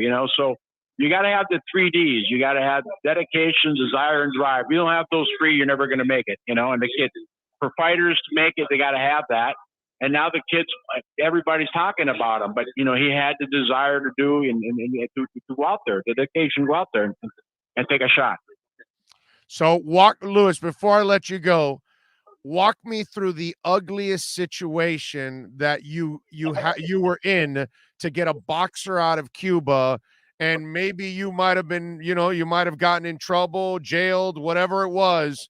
Walk me through the hairiest situation in your First of all, I have never, thank God, ever gotten a boxer out of Cuba because I don't operate that way. I've been in boxing 40 years. I had Roberto Duran, had some of the greatest Latin fighters, and all the Cuban fighters since the Morel lives. I wait for them to get here, and then they call me. I don't have to. And David Morel, he went to Mexico, and I brought him in with a P1 visa. Okay, so that's the business I'm in. But there are stories. There are stories that they were after you, bro. Like you weren't very well liked in circles. Well, and the only guy they liked me very well was Fidel Castro. He called me a pirate and a gangster because of Jorge Gonzalez in 1991. Because I went and picked him up in Helsinki, Finland. He was a great, Cuban heavyweight that beat Riddick Bowe, Lennox Lewis. And, I started talking, about, we hit him now with a jab, Castro in the chin. Now we're going to hit him with a knock him out when Jorge Gonzalez fights for the world title. I started lipping him, you know what I mean? So I think the old man got pissed off. And he started saying, that I was a gangster and a pirate. That's the only time I had confrontation with the Cuban government, even though I'm totally anti-communist. And, I left there when I was 9 years old looking for freedom. Thank God my dad and my mom were able to take me out of there in 1966. Moved me to Minnesota when I was 9 years old. My dad was a doctor. And, thank God, that they brought me here, because I got to tell you, the worst thing in the world is to live under a communist environment, and when a doctor makes $30 a month, so the whole world's got to realize communism doesn't work. The only thing the communists have done pretty good is lately they've been teaching the Cuban fighters to come forward and make fights. They're not runners anymore. They come forward. So that's the only good thing they've done in the amateur system in the last 3-4 years. They're hunters now. They're not runners. So that's the only good thing they've done. By the way, one of our listeners is asking, he recently asked Pensacola's own Tommy Kimmons what the Sweet Science needs. And he said his top 3 were 1, more city boxing clubs, 2, unified titles, and 3, boxing on free TV or cable, not pay-per-view. And boy, man, I grew up with free boxing on television as a kid. And that was a lot of fun, man. You know what I mean? As a 55. Well, you got to get a lot of it from You're getting a lot from PBC with Freebie TV. They're giving the fans a lot of free TV. They do their pay-per-views when they have to, but they give them, they put a lot of free fights on. The other day they had a great fight, 2 great fights on free TV on Fox 1. And they do that constantly. Morel's fought on Fox, which is free TV many times. And they're, and that's how the fighters get known, when people see them watch for free. That's why the great days of Ray Leonard and all the young fighters coming up, people got to see them on free TV. And when they got to know them, they were able to pay for them, when they fought Tommy Hearns and Marvin Hagler and Roberto Duran, but first they had to get to know them, Yep. And he said more city boxing clubs. I kind of like that idea. If we could come up with more city boxing clubs, I like that. That's kind of what you're trying to do at Hialeah Park now. If we can make that a tradition, that'll be awesome to get something like that going. Yeah, let me just say one thing to you, okay? The one thing that I agree with that. I think that we got to give more strength to the amateur programs, because the amateur programs in the United States 100% gone down. And that's the reason there's so many, good fighters coming out of, Latin America and the Caribbean, Dominican, Cuba, Puerto Rico. And of course, Mexico has always produced great fighters, because boxing is a sport of poverty. And a lot of these kids, they prefer to play baseball, play basketball, or play football, than box, because when you start out, you don't make very much money. You have to fight a few fights before you become, make money. So it's always been a sport of poverty, with guys that come up from the bottom. That's the reason there's so many great Cuban fighters now, because that's the only way they can make money in Cuba. Either you become a boxer or a baseball player, and they're not, and over there they don't have a chance. So that's why they're coming out of Russia. They're coming out all parts of the world. They're fighting now. These Cuban kids, professional, looking to make money, and that's because in every block of Cuba they have a boxing gym. Right. Okay? And that's the reason there's such a small island. It's got so many great fighters. Yeah, it really is amazing. The great Luis de Cubas. Luis, thank you for taking some time. We'll see you. Thank you, guys. Remember now, January 28th. I'll be there. Hialeah Racetrack and Casino. It's going to be a great night. Boxing, Patria Vida, great Cuban card. All the great young Cuban guys who just came over looking for freedom are going to be fighting. and it's going to be a great night of boxing. Okay, we got ring size 200, and you can get a ticket for 30. So I hope everybody comes out. All right, we'll be there, and we'll be broadcasting live. So we'll definitely talk to you on fight night, and we'll have you on, and we're gonna have a great time, man, with boxing in South Florida and boxing at Hialeah Park, man. It's gonna be awesome. Louis, thank you guys. I appreciate it. I'd like to also thank Frank Fury. Always great for boxing. Always done a lot of shows here. It's been great for the Cuban boxing too. Well, thank you very much, guys. Bye-bye. Amen. Un abrazo. Be good. There you go, Louis. Thank you, my friend. Louis de Cubas, man. Wow. That's a legend right there, buddy. That's a legend. That's a freaking legend right there. He's been with everybody, as you heard right there. Huh? Good stuff. Oh, God. And thank you, Dougie Fresh, for the super chat. Appreciate you. And we got the question in. Sometimes he sends in the question, but there's so many chats that I don't pick it up because, that some guy was asking me yesterday on Twitter. He says, hey, you couldn't answer my question. I'm like, dude, there's hundreds of, I'm blessed. There's hundreds of comments coming in. I can't read them all anymore. And when we started this a while back, remember, we had 10, 15, 20, 30, 40, 50 people on, and I could read all the questions. Now it's hundreds, up to over 1,000 on post-game shows. It's impossible to read all the questions. You know what I mean? So I just look, and if I see whatever I see, boom, I look and I see Crypto Dolphins Super Bowl. It seems like a 4-win season didn't hinder John Elway or Jim Kelly from becoming Hall of Famers. Quit it with this 4-win narrative. See, that kind of stuff. That's all I'll do is I'll look down, and the first thing that I see, and I'll look, David Dalrymple. Too many teams would want to get some value for him. Pitt, New Orleans, the Giants, Denver, Carolina, all will give a number 1. You see? So it's kind of what I do. So there's no rhyme or reason to it. I just, whatever I look down, and whatever focus, whatever comes to it. And I don't even pre-read them. I don't pre-read any of them, actually. So sometimes they are bad, and I have to stop mid-sentence because I realize I'm not reading something, But that was good. That was good to talk to Louis de Cubas, and looking forward to January 28th later this month, and talk a little boxing with them. Big O, thanks for providing boxing a place to be heard. Hey, listen, man, if it's up to us, Aaron, every sport's going to have a place here. Hockey, baseball, soccer, boxing, UFC. Obviously we know football's number 1, and the Heat and the Canes, those are automatics. We know that, okay? The sports talk always will revolve around the Dolphins, the Heat, and the Canes in South Florida. Then it's up to the other sports, right?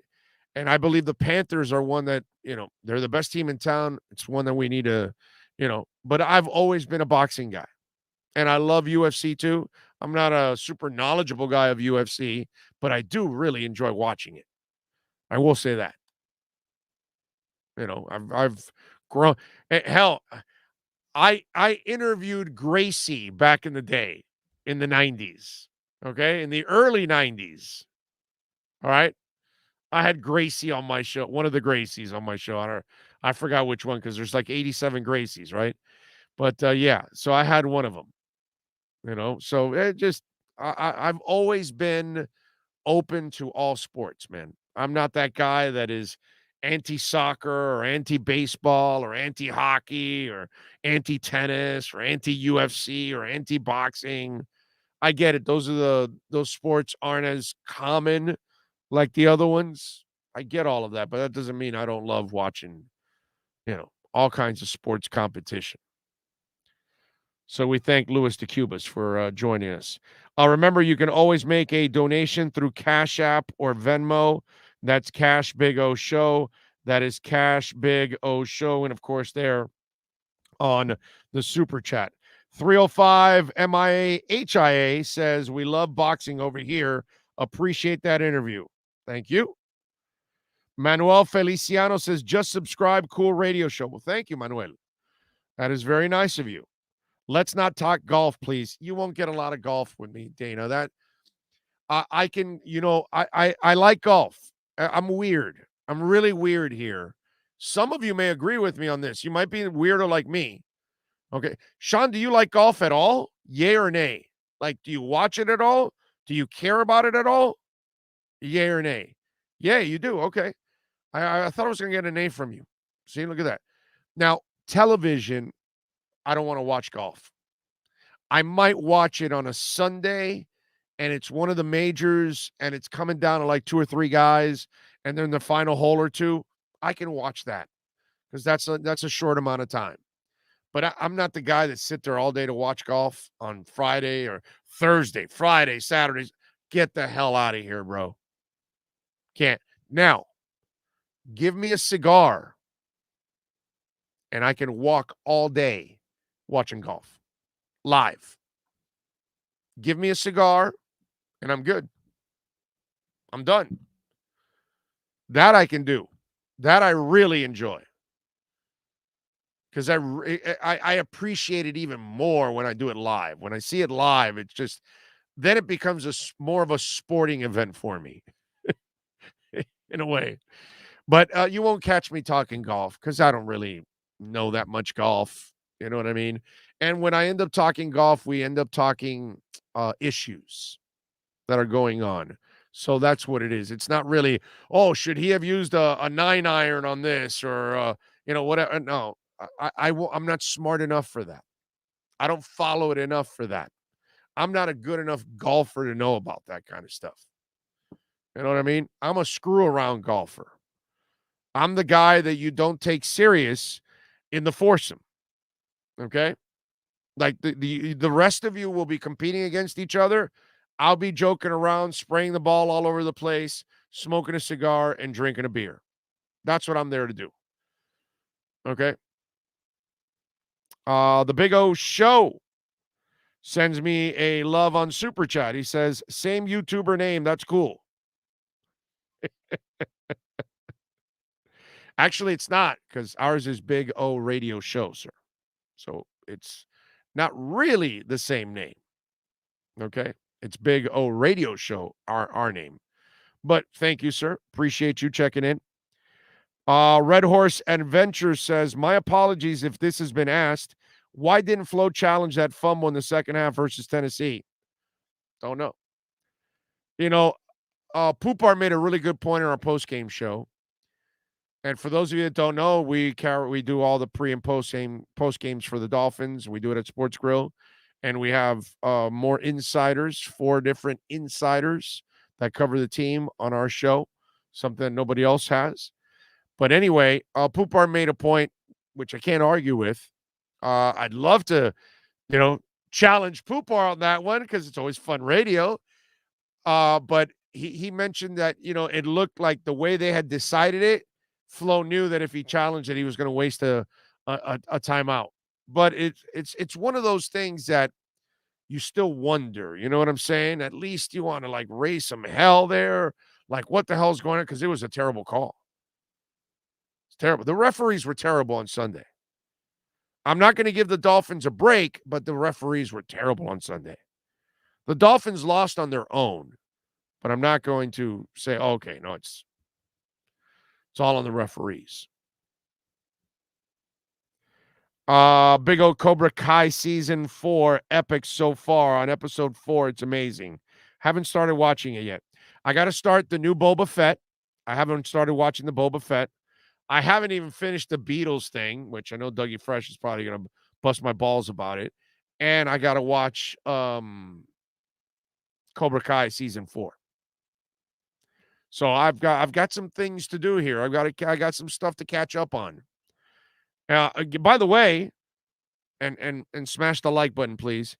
Anybody watching the Boba Fett series already? Just don't give anything away for any of us, but just give me a thumbs up, thumbs down. You like it? Good, bad, well written, well acted, bad acting. But I don't know. You tell me. Because I'm a Star Wars freak, as you all know. Been a Star Wars freak since the 70s. From the first moment I walked in and watched Star Wars in that theater, I've been hooked ever since. And I've got Star Wars crap all over my studio here. So, I'm a huge Star Wars guy, so I love everything Star Wars. I enjoyed Rogue One. I enjoyed Solo.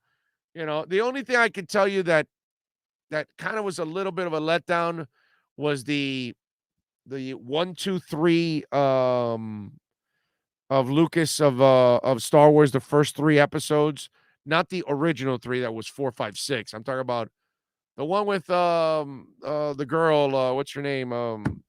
Natalie Portman and all that. Those were they just had no personality, the characters. You know what I mean? It's just that's the one thing I didn't like. There was no color. The originals had some personality, even the latest ones. Also, they had some, they had some characters. They can joke around. Like the biggest character they had in those series was Jar Jar Binks or something, and he was kind of annoying. I'm getting a thumbs up on Boba Fett. I love it. I love it. Big O, how long did it take for you to know about Ryan Tannehill's limitations? How long will it take you with Tua? Jacoby came in to throw a bomb because Tua cannot make that throw, unheard of in the NFL. I mean, if that's what you want to believe, or I could also say that was just stupid coaching because it was 4th and 1. Just run the damn ball. There was no reason to take a deep shot, and they got lucky on that. You know what I mean? So that was a terrible call by a terrible offensive coaching staff, and they got lucky that Brissett was he threw a good ball, Waddle dropped it, and then they got lucky that Bud Dupree committed the stupid penalty, which, by the way, Bud Dupree is wanted over in Nashville for some run-in at a CVS or something like that now. I don't know if you guys heard about that. Yeah, so I don't know. They've got to investigate. Boba Fett was pretty good. He survived the sandworm. Oh, so really this is the story after the Empire Strikes Back? I thought this was a story about Boba Fett before the Empire Strikes Back. Did not know that. You ruined it for me, but okay.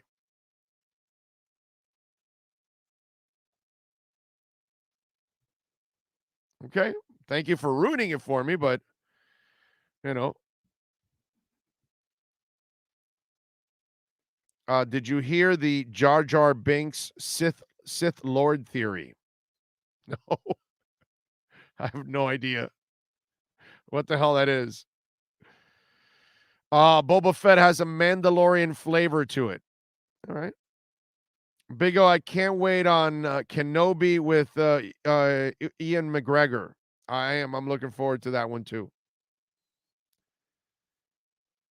It's a flashback. Oh, okay. I see. By the way, Big O knew that Ryan was limited since day one, said that Ryan was a project. Yeah, I did. I did say that. I did say he was a project. Yeah. You don't draft projects at number 8 overall. And again, the whole Tua thing, it's however you want to look at it, bro. Drew Brees had limitations. Bob Greasy had limitations. Chad Pennington had limitations. Chad Pennington got worse as the injuries mounted. But when he came out of Marshall, he had limitations. He didn't have a great arm. It got worse. By the time the Dolphins got him, I mean, it was really weak at that point.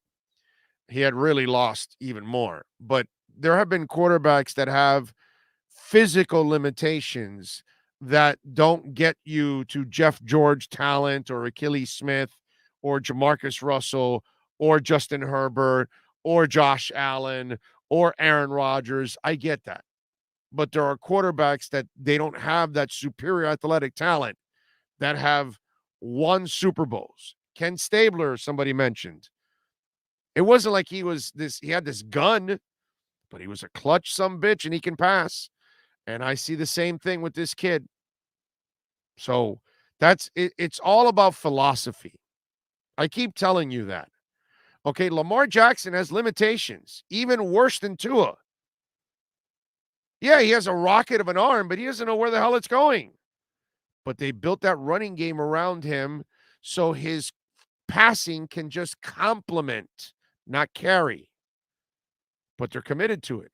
With Ryan Tannehill, they commit to the run, the defense. They ask him to only make a couple of plays. They're not asking him to carry him because they know Ryan Tannehill cannot, because he's got limitations. So a lot of people have limitations. Okay? You weren't going to be running a whole bunch of boots and waggles with Dan Marino. You're not going to be running RPOs with Dan Marino because he has limitations. But he can do it the way he can with his game. Okay? Tom Brady can't move. You don't want to do an RPO either with Tom Brady because he has limitations. So you can win with him. Everybody's got some kind of limitation pretty much. Maybe an Aaron Rodgers doesn't. Okay? Well, he's kind of a weirdo, but I'm saying as a quarterback, there's just so few of those guys. But almost every quarterback, Josh Allen has got some limitations. Yeah, he's strong, athletic, all of that, but he's not consistently accurate. So you're going to have to live with some of the drives getting ruined because he sailed them. But when you're Tua and you can be deadly accurate and you can be a consistent passer and you are smart, you need other things to help you out to be successful.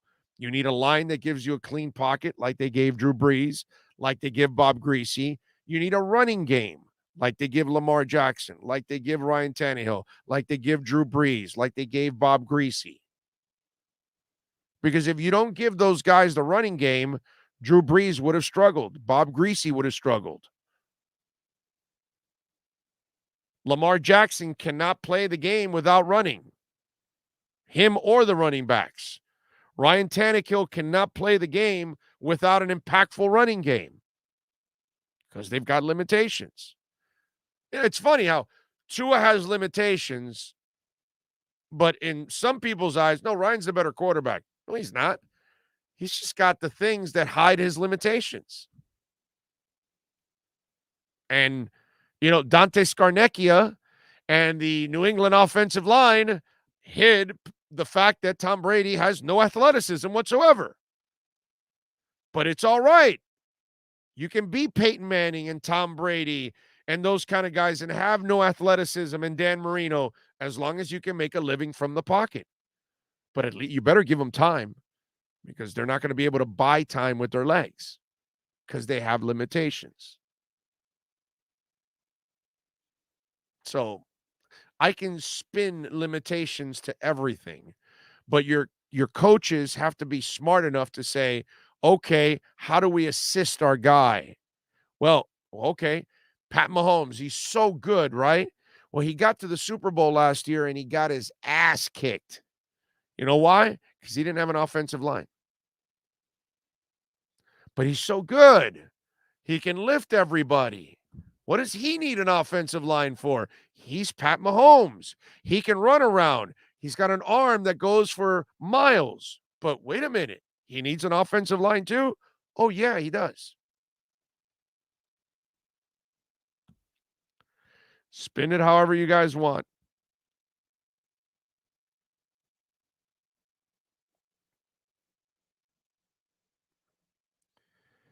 Let's see. Dennis Ramirez says, Big O, I remember 4 years ago on Tannehill when you were on 560 at 10 a.m., you got into it with Omar Kelly about how we need to move on. And now you're saying the same about the coach. Maybe it's time for, did you finish it somewhere else? Oh, Omar to listen. Listen, dude, Omar's going to be right about a bunch of things. And I'm going to be right about a bunch of things. And we're all going to be wrong about a bunch of things. We'll find out. Yeah, I was right about Tannehill. And I'm right about Flo, but maybe I'm not. We'll find out. If they bring back Flo and he goes and now has a great year and fixes the offense, then everybody can tell me, see, you overreacted. You were wrong. And then if they bring him back next year and everything happens again, and then you all say, yeah, you were right. There it goes again. So, Glenn Hare says next time Tua should practice with short grip gloves in wet weather or snow and ice. Tua has a big hand. Many QBs resort to gloves to keep good grip. Not accurate if ball is slippery. Well, I don't think Tua has big hands, obviously.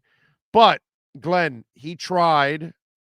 The problem is he didn't have – apparently, they said – Omar tweeted out that apparently during the week he did try a glove, but he wasn't comfortable with it. And I think what's going to end up happening, Glenn, is this offseason, he will learn how to practice with a glove for that same situation. But the thing is, that's not an easy transition. You've got to figure out what glove to use that you're comfortable with and then get used to the feel, the grip, the touch. Because any of us that throw a football, a baseball, a basketball, whatever it is, you have a feel for it when you're throwing it. It changes with a glove. So it's an adjustment. So it's not something he could do right away, but it's a mistake on his part. That's all. Dude, Sunday there was no excuses for Tua. Okay, I know the team is crappy on offense and their coaching is terrible and I don't believe in flow and all of that, but I'm not giving Tua any breaks for Sunday. None. He had a crappy game, dude. That's all. Can't do anything about it. But I'm not going to label the crappy game like that's his career. It's ridiculous. Nikolai Roll says, Big O, tired of hearing Tua isn't the guy. This guy has shown me more than a QB we've had in the past 15 years. Ever have build around him, or else he will leave and be the next Breeze. Well, if he goes to the right coach, he will have success. That's for sure. Let's see. A glove won't matter. He'll be playing 8 games in a dome next year. Well, that's not true. That's not true. You're lying, sir. How about on the road? There might be another dome or 2. It might be 8 or 10. You never know. So that's not accurate. I bet you in those other 8 games, no, 9, 17. How about that? How do you know he doesn't have 9 home games? Huh?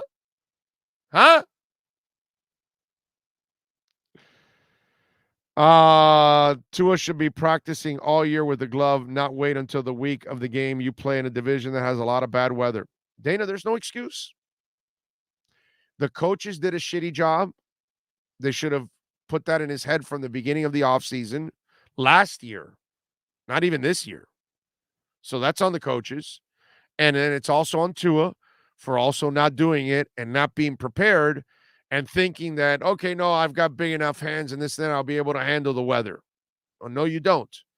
You don't have it, so you screwed up. No excuses, dude. I'm not making any. As much as I believe in Tua, he doesn't get any breaks from me on Sunday. And he shouldn't give himself any breaks. He played a terrible game. Jamie Zorria says, Big O, people underestimate how difficult it is to throw the football with freezing rain. The truth is, we got out-coached. The Titans kept on running even when we initially stopped it. Yep. That's exactly it. All right, we're out of here. We will see you guys tomorrow. Same time, same place, same bat channel. We thank Cameron Wolf. We thank Ira Winderman. We thank Louis DeCubas. And most of all, we thank Sean Stanley, the man, the myth, the legend that puts it all together, and all of you for tuning in. Don't forget to smash the like button. Always appreciate you guys smashing the like button. We will see you tomorrow. Tomorrow, by the way, we will start around 9:30, actually, because Pallet Rock City will be at noon, not at 9 o'clock. So we'll start a little earlier, the talk show, and then we'll hand it off to the guys, and they will wrap up the show. So there you go. All right, see you tomorrow. Same time, same place, same bat channel. Have a great one. This is the Big O Show. Sports fans love a place with great food, cold drinks, and TVs everywhere. That's why sports fans love Sports Grill and their 7 amazing locations. Check out the Bird Road location at 11481 Southwest 40th Street in the back corner of the West Bird Shopping Center. Sports Grill is also now offering some great employment opportunities. All kinds of positions are now available from kitchen to hosting. Call for more information at 305-485-8845. From wraps to salads to amazingly delicious specialty dishes, Sports Grill is the home to the legendary special grilled wings. Since 1987, Sports Grill, good food, good drink, and good friends. It's the Big O Show.